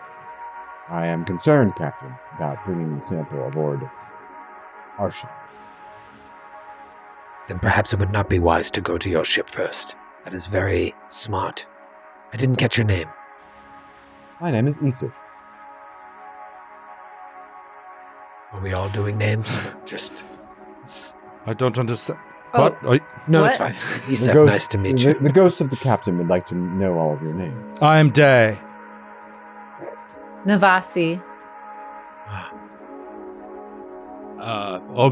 Obazai. Are you not sure what your name is? Sorry, I'm freaked out by ghosts. I don't like. No offense. I'm sorry. Don't like ghosts. I'd like to end this conversation. Get out of here. I'm not a scary ghost. All right, go get the radioactive material, climb to the roof, connect it to the weapons, come back down here, and then we're done. We're done the adventure. Okay. Okay. Great. And then we can all go home. Then you can do whatever you want. It's Friday. You can do whatever you want. For the rest of the day, you can do whatever you want. You can do whatever you want. You can get some game demos. You could go out for a couple drinks. Go bowling. Can I ask? You can go bowling. This is something. It's Christmas in July on Hallmark. That's something that's I think changed from Starfinder 1. So like, this kind of thing used to be like engineering, right? But now is it just craft at this point? Yes. So to try and retrieve the radioactive material will be either a crafting or thievery check. Oh, great. Okay. Good at both of those. To sabotage the guns, especially if all four of you, each of you want to take a ladder, you want to make sure that you guys have the relevant skills to do this stuff with the radioactive material. And so what you can use once you're up there is Arcana, crafting, computers, nature, or thievery. Okay. Do you have any I of those? believe Day? I'm not trained in a single one of those. Yeah, me What are you neither. I trained can't in? do anything. I'm trained in computer. We're just gonna have to hold and off thievery. the specimen while they're doing it, I guess. Yeah. Yeah. I can do it too. I'm computers and thievery. So Unless, So Navasi and Isef could go out there. yeah, Yeah. unless through the whole process of getting the radioactive material and putting it into the weaponry, the specimen just leaves us alone. that's sure that's always an what'll happen. option. Yeah, I'm sure. It's possible. Maybe it's taking All a right, nap. It is. All right. Let's go Let's back go. to the engine room. We go back to the engine room and On the begin the double. process of getting the radiation. Okay. Oh, we ask her if there's a repair kit somewhere on the ship. Good question. Yes, there's one under the console. Perfect. Right Thank here. you so much. And here, Isef, would you please put this into my armor? So we take 10 minutes while we're under the threat Your armor? of a creature that literally Who can else is eat us Captain? Think. and get our powers. You're not Use even your going head. to. You're not. No. Put it in mine. We're the ones that are holding the radioactive stuff. Oh, well, you are Captain. What Yes. do you say goes, I am guess. Captain Day. So I take 10 minutes and we hope that it won't. This 10 minutes I could be spending removing the radioactive material from the engine. But Oh, yeah. stop! It's fine. We need the radiation. We need the protection from the poison. I'll remove the radioactive stuff. I have thievery also. I will aid you in the Okay. thievery check. And I aid you. Nice. Oh no! What is- 24. So no +2, just a +1. All right. So that's gonna be 27. All right, so you spend about 10 minutes very carefully using either your repair tools or infiltrators tools, right? You have infiltrators tools, Yes, right? I have infiltrators tools. All right, you use those to take that out, and you get samples of radiation. And it's just there's no way around it. It starts to spread throughout the room. Everyone roll a fortitude save. No. I'm not in the room. There's no way I'm anywhere near the room if they're pulling out radiation. Everyone else is in the room except you. You're such a Well, I'm dick. in the room. Look at Day. Day is 2 rooms away. Everyone else actually moved their point. Hi, Day. Why You don't would have you to say- roll. Why would you stand next to radiation being pulled out? Well, I want to be in there to protect them while they're doing this Yeah. delicate Yes. task. So Thanks. the regular is +1. The tactical radiation buffer will be +2, or Yes. Who took that? You took that? Yeah. And do our spacesuits does that give us any protection against radiation? That was a thing in 1E. Yeah. What are your spaceships? Your spacesuits have names here. Commercial I'm in carbon a tactical second skin. I don't think we have spacesuits. Well, we Like on our literally character we sheet. literally did a spacewalk. No, I know. We must have had them, but I don't think we have them on the character sheet. I don't think we mechanically know exactly what we have. We could probably presume it's the, regular spacesuits. I think it's the commercial. We have the commercial. I think because it's our. I think my armor like doubles as a. Your armor environmental definitely suit, will. so- My second skin does not seem to function. Here's what I'll as tell you: is like it's not going to really matter too much because the onset period will be long. It's more like, are you going to get radiation sickness and something else to deal with afterwards? So Okay, great. Okay. Gotcha. So everyone except Day, you rolled up there. Yeah, I moved down in there. You jerks. Fortitude, you said? Yeah. Fortitude? Shit, that's my worst one. Fortitudinous I am. That's a 9. 23. Okay. Oh, Did you say 9, I said Kate? I rolled a natural 5. Oh no, Okay. that's not right. Wow. That can't be right. Your My fortitude is not +4. My fortitude is +7. Oh shit, you're right. 14. Sydney over there? What the heck? 14. Sydney over there? Can't see too good.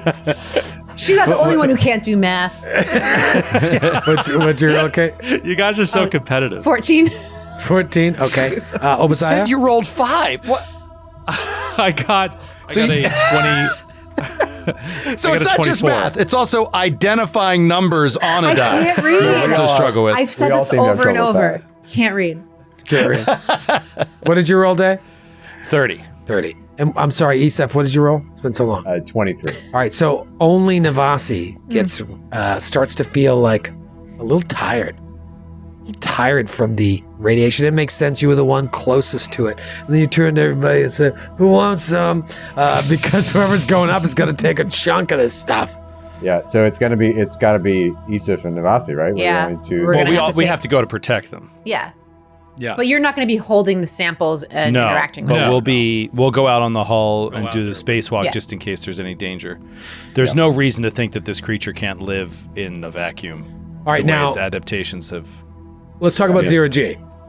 There are ladders that extend from 4 different airlocks. So you guys can all go to each of the 4 ladders and go up 4 separate ladders if you want, or 2 of you can stay on 1, 3, however you want. But each ladder leads to one of the 4 guns. So one way or another, you're going to have to go up there and do this. So you just think about if you want to go all up separate ones or do one at a time, whatever. Mag boots. So I've got one. Yes. I don't see any reason why I would be in 0G unless the ship is completely not made of metal. It's the you're hull. going into space. You're going into the void of space.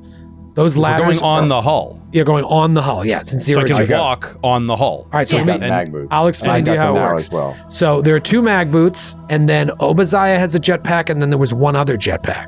Yeah. So Okay. if you guys got the mag boots, maybe Navasi takes the jetpack, but you guys tell me. Jetpack and mag boots are not synonymous. They just provide different things. Yeah. I'll take the jetpack. What does the jetpack do? It lets In- you Fly. flight. basically. Yeah, you Fly fly. through space. In space. Fly through space. Now, a couple things I want you to think about. Let's talk about zero G. Zero G, zero gravity. You will be in zero G on the exterior hull. When you're in zero G, you have the clumsy, off guard, and untethered condition. You can also lift and carry 10 times your normal amount, and blah blah blah. If you're untethered, this is a new condition for Starfinder. You can't take move actions unless the action specifies it can be used in zero gravity. And there's one action you can do. I'll talk to in a second. Second, at the end of the creature's turn, you move 5 feet in the last direction you move deliberately. So, that's by taking the push-off action. So the push-off action is a 1-action move action. You need to have at least one hand or leg free and be untethered. And what you do is you use an object or creature or something of the same size to like change the direction you're floating in. And you kind of push yourself up to half your speed in a chosen direction. But then while you're untethered at the end of your movement, you then move another 5 feet. And you can push off as a free action immediately after you make a successful melee strike or shove. And what mag boots do is they specifically allow you don't gain the untethered condition. Yeah, you don't get the in untethered 0G. condition. Right. Mag So- boots keep you locked in. Kate, do you want the jetpack or you want the mag boots? Well, the jetpack gives you a fly speed of 20 and then lasts for 1 you minute. just fly around. So I just fly around. I feel like Navasi would want the jetpack. All right, great. I'll take the mag boots. And then Day has mag boots and Obadiah has a jetpack, so we're all covered. Yeah. Untethered. All right, mag boots, jetpack, Jim John Bimbo. My 2 cents, I think we should split up into teams of 2. Yes. Okay. With Let's one, go. Each Sounds get an perfect. escort. Do you see how those ladders all lead to 4 circles with fronds between them? Yep. Okay. Those are the guns. Those are the 4 guns that need to be. Oh, I see. Oh, Okay. Now I see what you mean by Now you it were makes seeing the sense. outside of the ship. I was like, Troy, you are losing your mind. What are you talking about? Those green fronds and those 4 gold circles, that's the top of the ship. Got it. That Okay. you can be Right, accessed. so Isif and Obadiah will take the port ones, and Captain and Day, you want to take the starboard? Sure. What side is that? The right side. The right The right side. All right, Day. Let's go. And we go to the right. Captain. Lead the way. so- I guess Obadiah, you should probably go first in case it's waiting out there for us. Yeah, I do. I fly out there.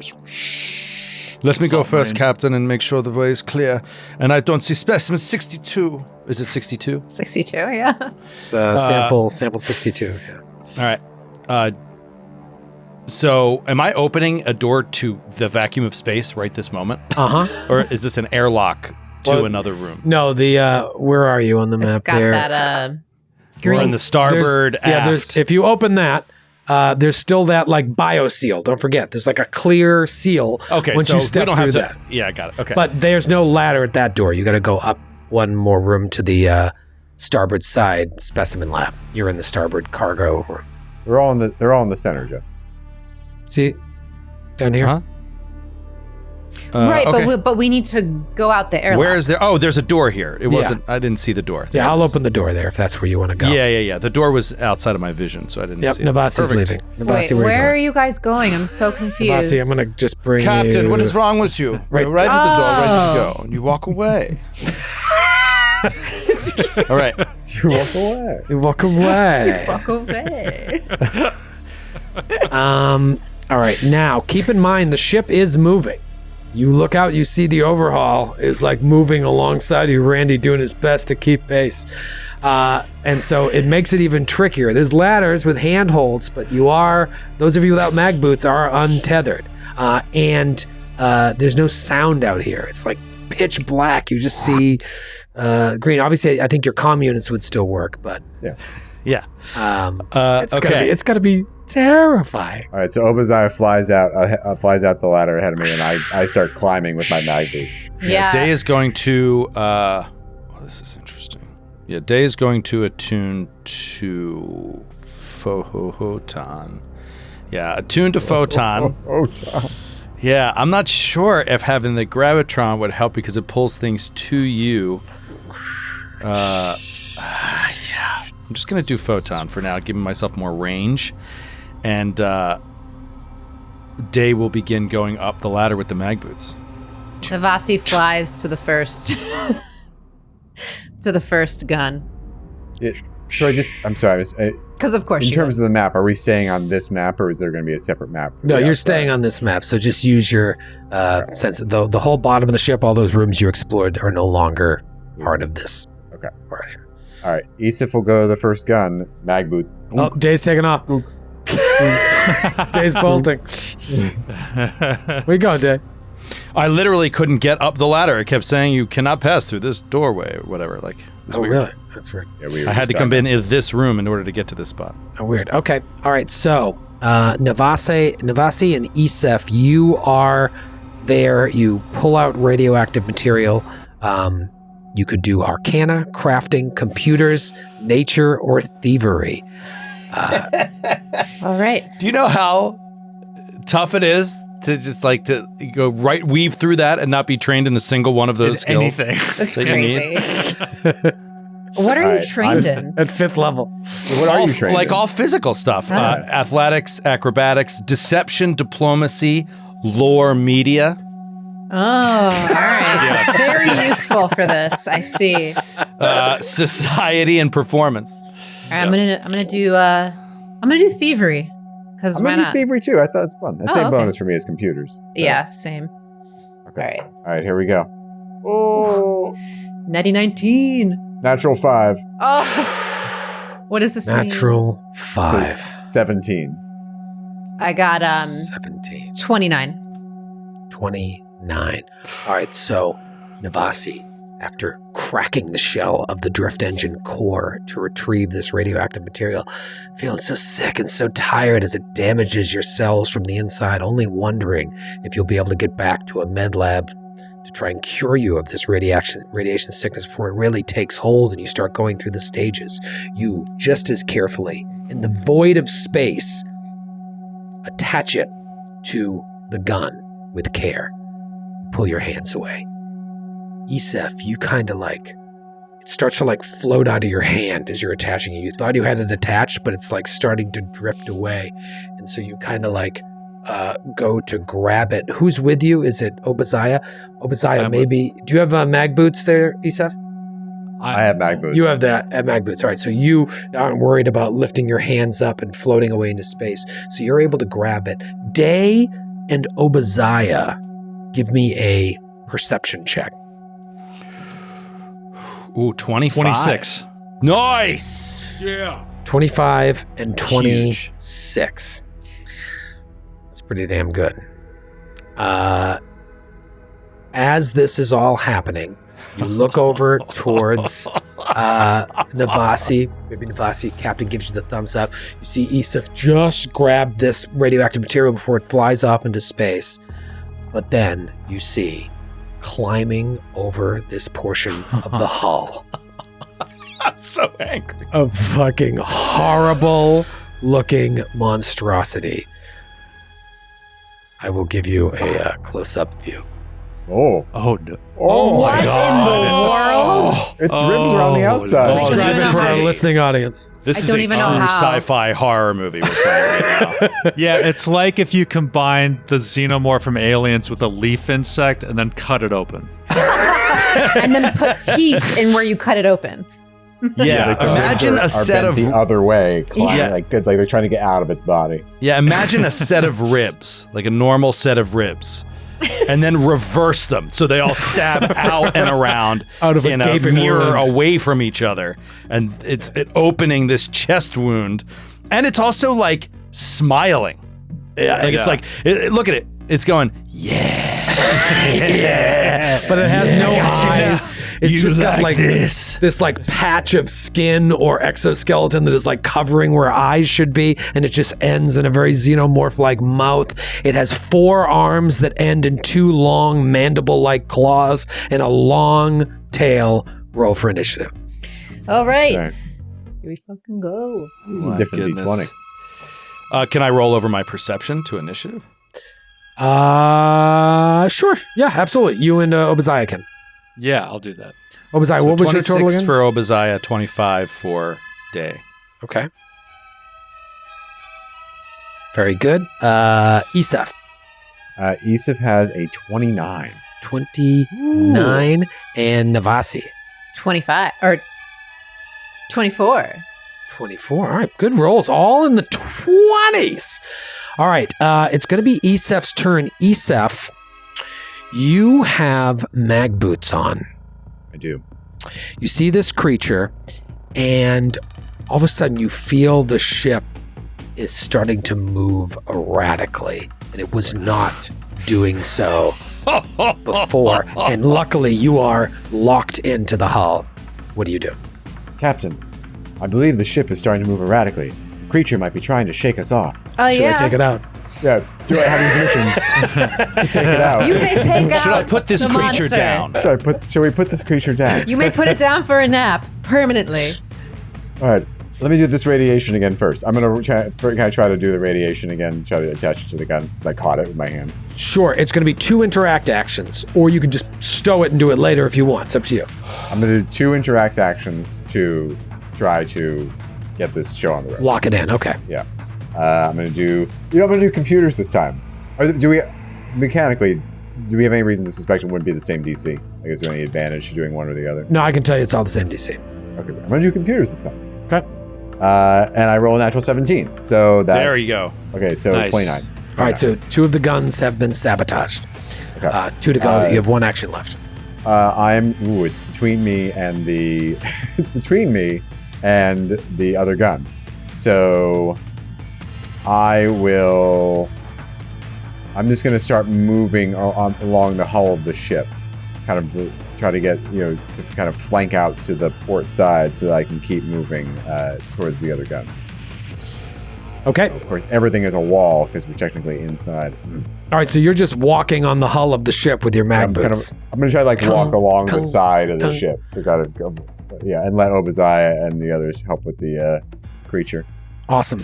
Okay, let's look at the jetpack because it's going to be very important with the erratic movement of the ship here.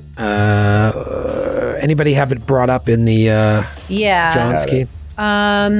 Activate fly, 1 action. The effect of it lasts for a minute until I dismiss it. Can use it to fly. Fly 0 feet to hover in place, but I'm off guard while doing so. It doesn't say anything about like flying along the spaceship and how that works, if that's it. Right. All right. So, but once you activate it, you're flying. For a minute. For 1 minute until I dismiss it. Okay, and if you choose to hover, meaning you don't move in a turn, you're off guard for that turn. So you need to at least move, or you'll be off guard. Okay, the question is, can you fall prone with a jetpack on? Huh. If you're flying, probably not. Can a flying... Yeah. This is a Is it Pathfinder flying roll. capital F? Like, this is one of In these... 0G, PF2. be prone. Probably not. You can be prone in 0G, but is the question... that I know because of something with the adventure. But the question is, if you're flying, can you be prone? I don't know if you can. Huh. I don't think it's going to matter too on. much. Fly. Nope. How exactly are you prone in 0G? It's the prone condition, whether or not you're It also actually... doesn't, it's not relevant, right? Because aren't we all supposed to be playing right now as if we're all off guard? Like, we're all off guard and clumsy right now. Not the people with mag boots, you're not. Well, actually, you're Yeah, off you guard are. and clumsy. You're just not untethered. Yeah, that's true. So, like, we're all already off. We're all already prone, basically, all the time right now. Yeah, all right. So, whose turn is it? It's Obadiah's turn, right?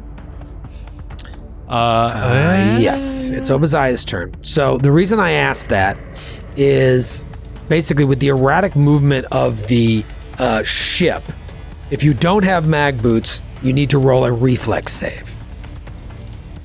That's what it says. So let's try that and let's see how this gets interpreted. What, at the start of your turn? At the start of your turn, those without mag boots have to roll a reflex save. So let's Even just, if we have a jetpack? Yeah, and I'll tell you what's going to happen if you fail or you succeed. Okay. The 16. Pathfinder All right, so- rules say if you're knocked prone while you're flying, you fall. Right, but this is 0G. Right. All right, so I'm going to read to you guys because I want to get kind of a group interpretation of this because obviously people with mag boots are fine. At the beginning of your turn, each PC on the exterior hull who is not wearing mag boots must succeed at a blah blah blah reflex save to avoid falling prone. A creature knocked prone that is not hanging onto a ladder or secured to the hull, such as by a cable line, is knocked 20 feet to either port or starboard, GM's choice, and 20 feet to the rear due to the forward movement of the starship. A creature adrift in this way can attempt to grab an edge after moving 10 feet. And then it continues. So I'd argue they aren't on the hull. They're not on the hull, they're flying. Yeah, We're flying alongside the hull. Now, their fly speed is not going to be equal to that of the ship, so maybe we would have tethered them somehow. But they're not on the hull, so it wouldn't make sense they'd be knocked prone. They're kind of... I think that this makes sense. I think that you're holding onto the ladder. You lost it because of your fail. You move back 20 feet, and you're going to have to fire your jetpack to, get back on pace and grab again. Yeah, I don't think you get knocked prone. I just think that with the failure, it's going to pull you away, that you're going to have to move back. So that's sort of the penalty of failing the reflex save. But you're going to get knocked back, but you have a chance to grab an edge so that you only go 10 feet back. So give me a reflex save to grab an edge. Okay. The people who would be most penalized by this are people who didn't have a jetpack or mag boots. Yeah. On. Right. If you didn't have a jetpack or mag boots, you're like 2 or 3 reflex saves from being lost in space forever. Yeah. They actually say if you go off the map, you're out of the adventure. Yeah. Okay. Like we'll come back and get you later, Yeah. but You might be able to get some range shots off, but that's it. You drift off into space. 18. 18, all right, so you're able to grab an edge. So what I'll say is Obadiah is going to float back 10 feet and grab an edge on the hull up there. And now it's your turn. Okay. So she fires off her jetpack. yes. And she is trapped inside the ship at the moment. So, Oh, you're not on the outside? yeah. So, Oh, technically. no, everybody's on the No, the everyone's whole- on the hull. Yeah, Skid. No, the whole, I know. Oh. According to Foundry, I'm inside the ship. Oh, right. Oh, yeah, So I had to yeah. like So you can't- you maneuver have to go through Foundry's doorways. geography. Okay, so so she's going to like launch the jetpack, just like get close and unleash auto fire on the creature. So Awesome. I am going to need a reflex save from the creature. Okay. Let me get the creature here. Reflex save. Oh, man. This thing is a large creature, by the way. Reflex save, not great. A 19. That's a fail. That is a fail. So that's 6 points of piercing. Okay. They you are immediately suppressed. see that doesn't all go through. It barely hurts. Okay. And then that is also, I'm going to make that creature my primary target also, so I get a secondary attack on them. And did you say it was Man. suppressed? What is that? Yes. that's so cool. it suppressed, it has minus 10 to its speed and -1 to its attack. Oh, wow. Nice. And it takes an additional 10 points of piercing. Okay. All right. Nice. Great. Okay, so first blood has been drawn by Obadiah with a big ol' hit. Do you have any other actions? That was 3 for me. Okay. Day, you're up. You've got Ooh. mag boots, so you don't have to roll a reflex. Day gets to go. I like it. Sorry. Okay. Day is going to just walk on the hull. Right up to the creature. Fearless with their mastery of cosmic power. Stellar might! And being photon attuned is going to pull out this battle ribbon, and it will flow back in space it won't. And they will bring it down on the creature. So yeah, that's it. Okay. Just gonna do a melee attack. However, You see one of the fronds of the ship like raises up to like block you, interposing between you and the creature. You still get to attack, but it's like trying to protect it. whoa, well, what does that mean mechanically? It's getting cover? It's getting cover. Okay. I don't like it. However, that doesn't change what I'm going to do, which is I'm going to do a shattering strike. This is a sort of a Day infuses all of the power that they have into this battle ribbon, and I am going to destroy the battle ribbon as part of the attack. Whoa. So it is going to unleash not only the attack, but all of its photon energy tied to it. And we'll see what happens. Okay. So here we go. And I'm off guard. Wait, off guard. That affects your to hit as well, right? Or is it just -2 to AC? I think it's just AC. I think it is It's just AC. AC. It would be off. Clumsy would clumsy. affect a ranged attack. Yeah. All right, here we go. I am nervous. Yes, I don't need to be nervous. 32. Whoa. Okay. Come All right, on. hold on. Let's see. It's got that +2. Is that going to be a crit? Let me see. No way. Hit, not a crit. Hit, not a crit, but that's still fantastic. All right. Wow. And yeah, this is amazing. So, Shattering Strike, I increase all the damage dice 1 step. So instead of D8s, I'm rolling D10s. Oh, that's awesome. Oh, that's great. So amazing. And what kind of damage is it? Oh, I rolled a 10 and a 9 on 2d10. Oh, awesome. All right, and so it's that fire is- damage, right? Isn't That it is fire fire damage? damage. So it's going to be, I'm looking at the sorry, that's going to be 26 points of fire damage as it... You see its like And- head, just like its mouth opens. You can't hear anything, but it's screaming. Oh, it's amazing. Oh, I bet it's weak to In fire. space, because nobody it's, can hear it scream. Right. It's true. All right, But so I bet it's 26... weak to fire, right? Because it's part plant. Yeah, probably. I mean, that would be amazing because not only 26 points of fire, but with this shattering strike, it now has persistent fire 3. Oh, Persistent fire huge. damage 3. holy And a weak fire makes it persistent fire 8, basically, right? If it's week 5, yeah, persistent Yeah. 8 fire, and then that shattering strike. Like I probably should have done it with like my next attack, quote unquote. However, it's no, actually, I won't do that. So as part of that attack, it has the trait. And I didn't mention this before when I did the supernova, but the supernova has the cycle trait. So when you do the supernova, it ended the encounter, so we didn't get into this, but when you do the supernova, you immediately attune to graviton. So it switches your attunement whether you want to or not. And with this one, with Shattering Strike, it shatters and pushes out all of the photon energy, and you become unattuned, like completely unattuned. Then you have to spend an action to get attunement back.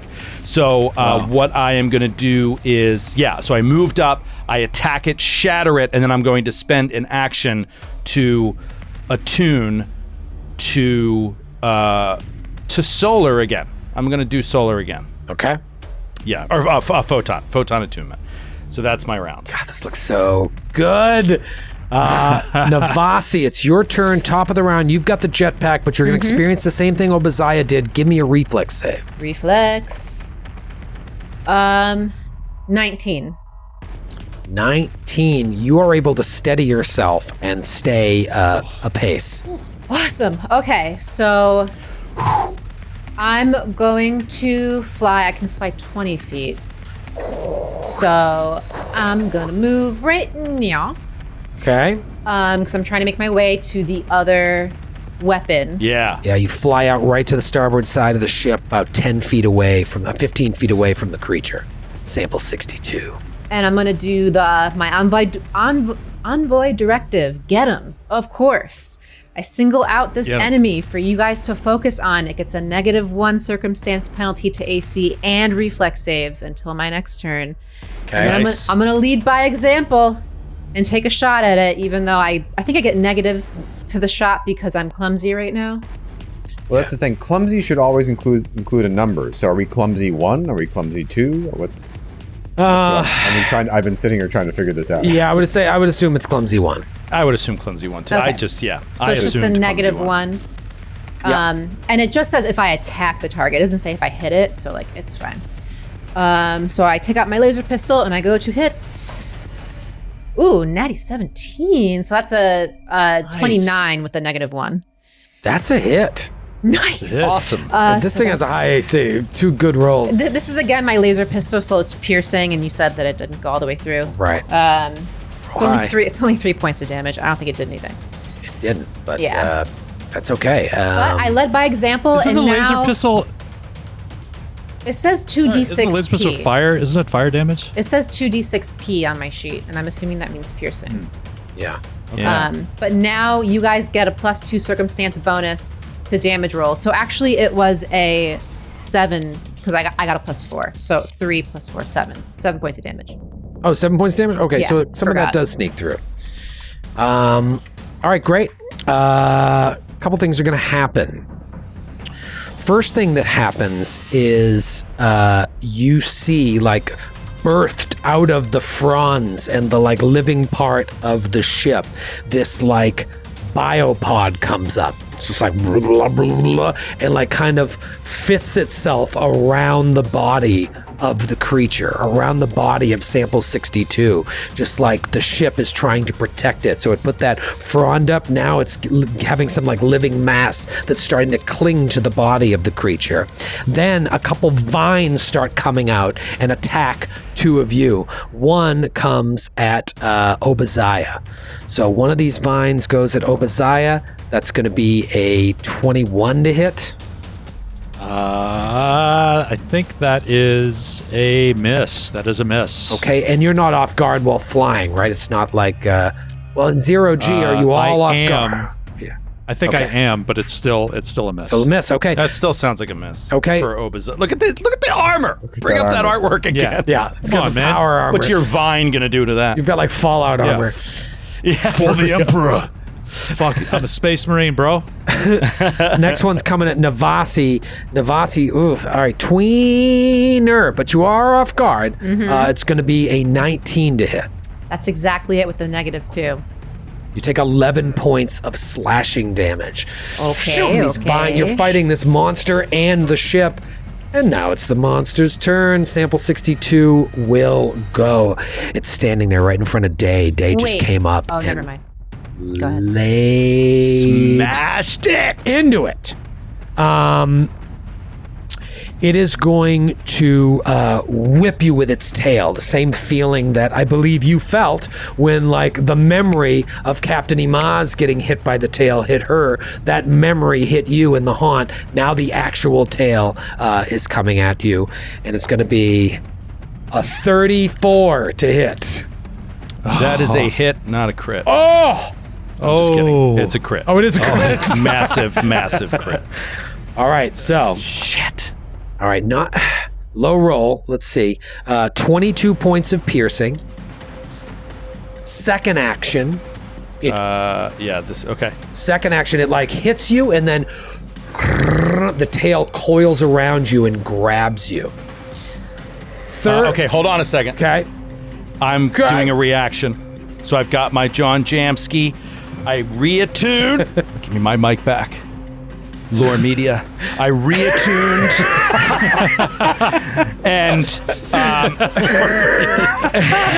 and the power of the stars themselves surrounds me. As you hit me, I do what's called a Nimbus Surge, and I blast back at you in retaliation for even daring to come and hit me. How dare you? And you take 1 fire damage. 1 fire damage, which, let's be honest, is more than 1 fire damage. Yes! For sure. Man, well suited to fight this creature, I gotta say. That's amazing. It's a great final action of your life because it really is. Like, I think this might be it. Might be my last round. Here we go. If I triggered my reaction to watch out, so you get a +2 circumstance to your AC, or is it hand off the chest? That would still be a piece? crit. Okay. Yeah. First action, boom, hit you with the tail. Second action, the tail wraps around as it takes the fire damage from you. For its third action, it attempts to pull you off the ship and throw you into space. It is going to be an athletics check against your fortitude DC, and there are degrees of success based on what happened. So, I rolled a nat. Well, I don't want to tell you what I rolled the first time, but here we go. Athletics. What's my? Oh, all right, here we go. Oh, almost max. That is going to be a 36 against your fortitude DC. Yeah. Okay. So what's the critical success? I rolled a natty 17 to hit, a natty 19 on the athletics check. Sample 62 pulls the creature off the ship and hurls them into space, moving them 20 feet away from Sample 62. This movement occurs even if the target is wearing mega boots, hanging onto a ladder. Mag boots hanging onto a ladder or secured to the hull. So you just get picked up and thrown 5, 10, 15, 20 feet back. You are completely untethered and floating away in space. Oh, I mean, so then that's it. I'm out of the adventure. No, your jetpack friends can come save you. Or we could always, if we manage to survive, we can take the ship and come save you. Or maybe you could call your friend Randy, and Randy can come grab you. It's true. All right, so think about it. But no grab a ledge on this. No grab a ledge on this, No, because critical success, you just get thrown into space. You're not going to die, but if you want to continue to be a part of this, you either have to use range stuff as you continue to float away, or one of your companions needs to come pull you back to the ship, which would be the fun, more heroic thing to happen. Yeah, I think that this is it. I mean, he'll have one round, but then by next round, he'll be completely out of range for, to do anything. Well, here's the good news. Now it's the end of its turn. It takes 3 points of fire, which ends up being 8 points of fire. Yeah, all right. Don't you even think about it. You burned all those high rolls on me. I just got to get 15. Don't you even think just about gotta it. get 15. Natty 18. The fire damage is gone. So you just rolled 17, 19, 18. What a bunch of shit. You should put your stuff on Foundry. I want to see your rolls. 17, 19, 17, 18. 19, 18. No 20s. God. All right. I did roll a natty 18 on my attack. So that's the end Shouldn't complain. of those turns. We now go to the top of round 2. It is Esef's turn. Esef, you have mag boots. You have moved. You kind of fanned out to the port side of the ship, but you see Day get effed up and thrown into space. What do you do? Esef, seeing that, pulls up the advanced laser rifle, which she has slung over her arm. Fires over at their Day. arm. Yes, thank you. And will aim and fire once with the laser rifle. Now, I'm clumsy, so I take a -1, but this is an advanced rifle, so I take a +1, so it all evens out. Okay. Come on. Natural 20. Oh, my. Here with Yeah. It's so And ridiculous. I'm looking it up. A laser, Esef is the most heroic hero ever. a laser rifle is fire damage. Ah, Nice. okay. Oh, huge. Oh, that is enormous. With a crit.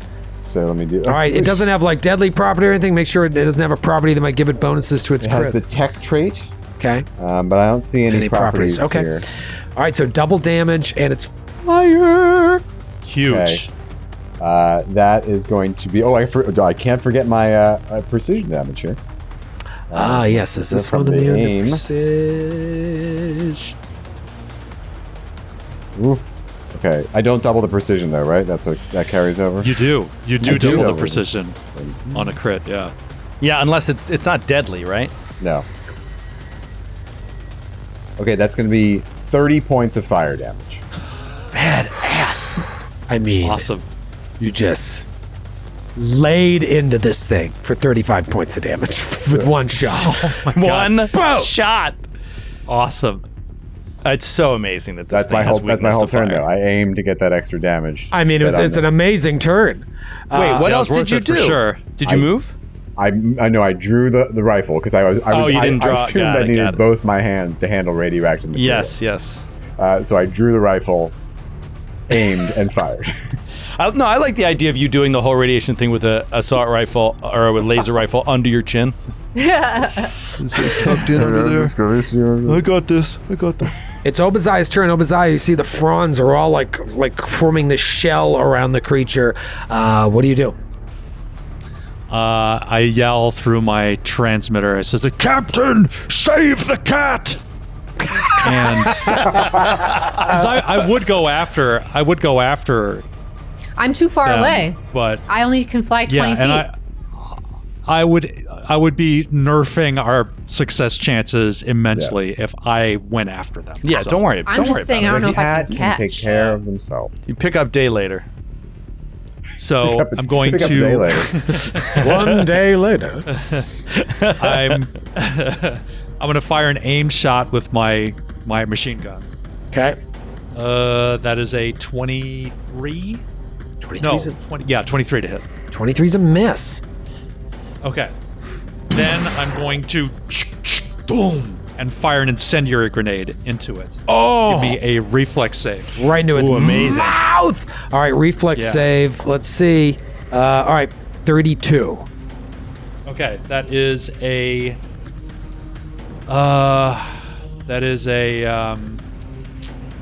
shit, sorry. Fuck. What's the matter? I is it? forgot that if it's really close to the DC, and so Class I have to- DC. find the weapons DC. Take your time. I'm sorry. I'm looking for it's good. It's a regular. It's a commercial.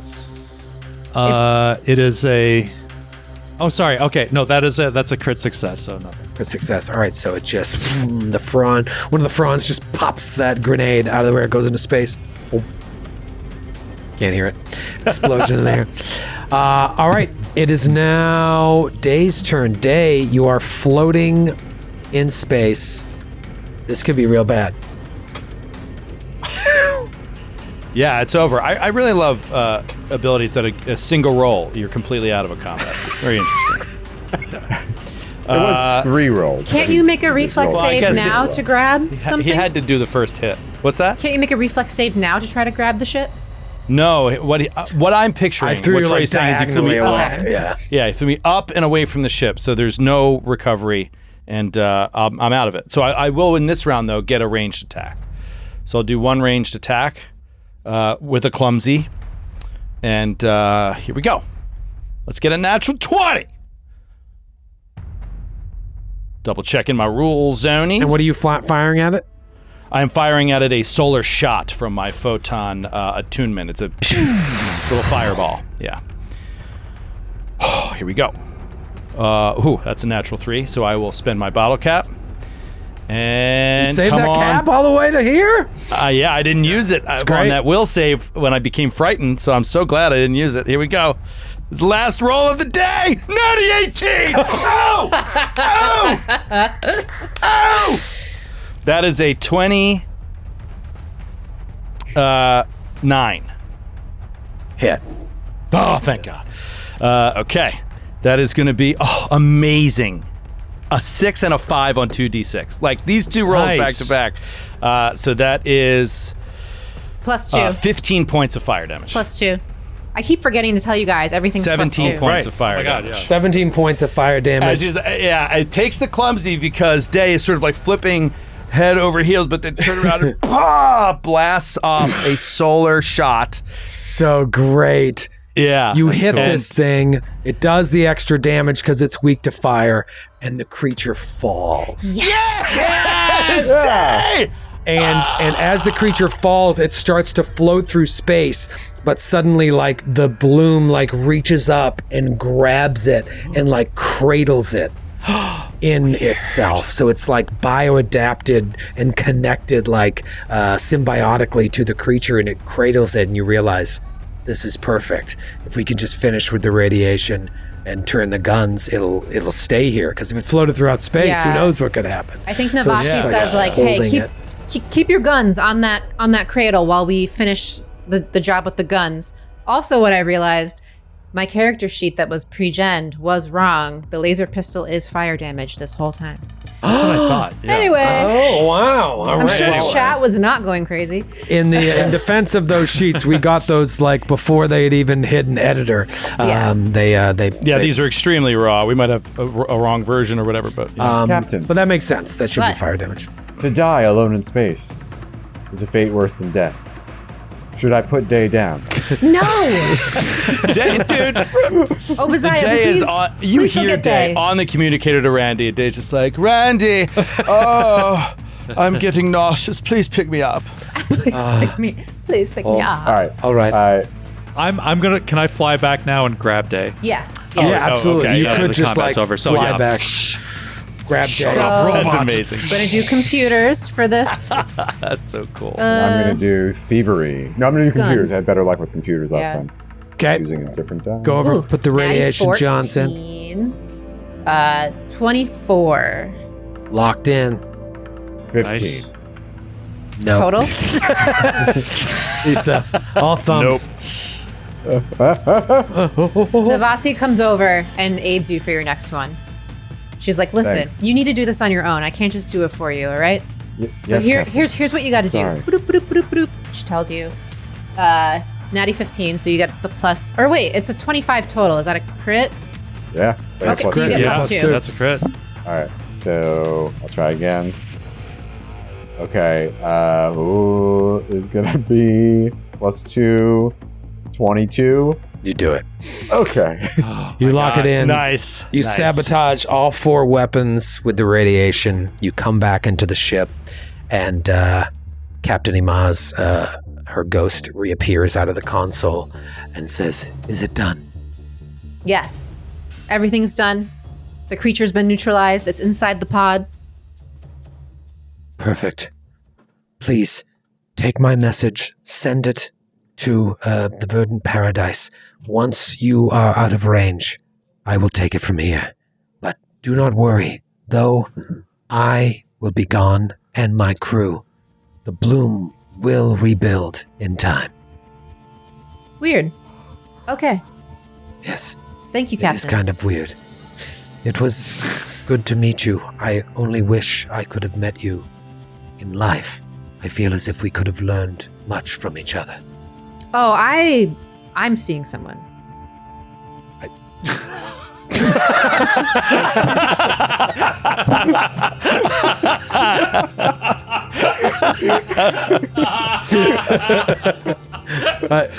didn't mean.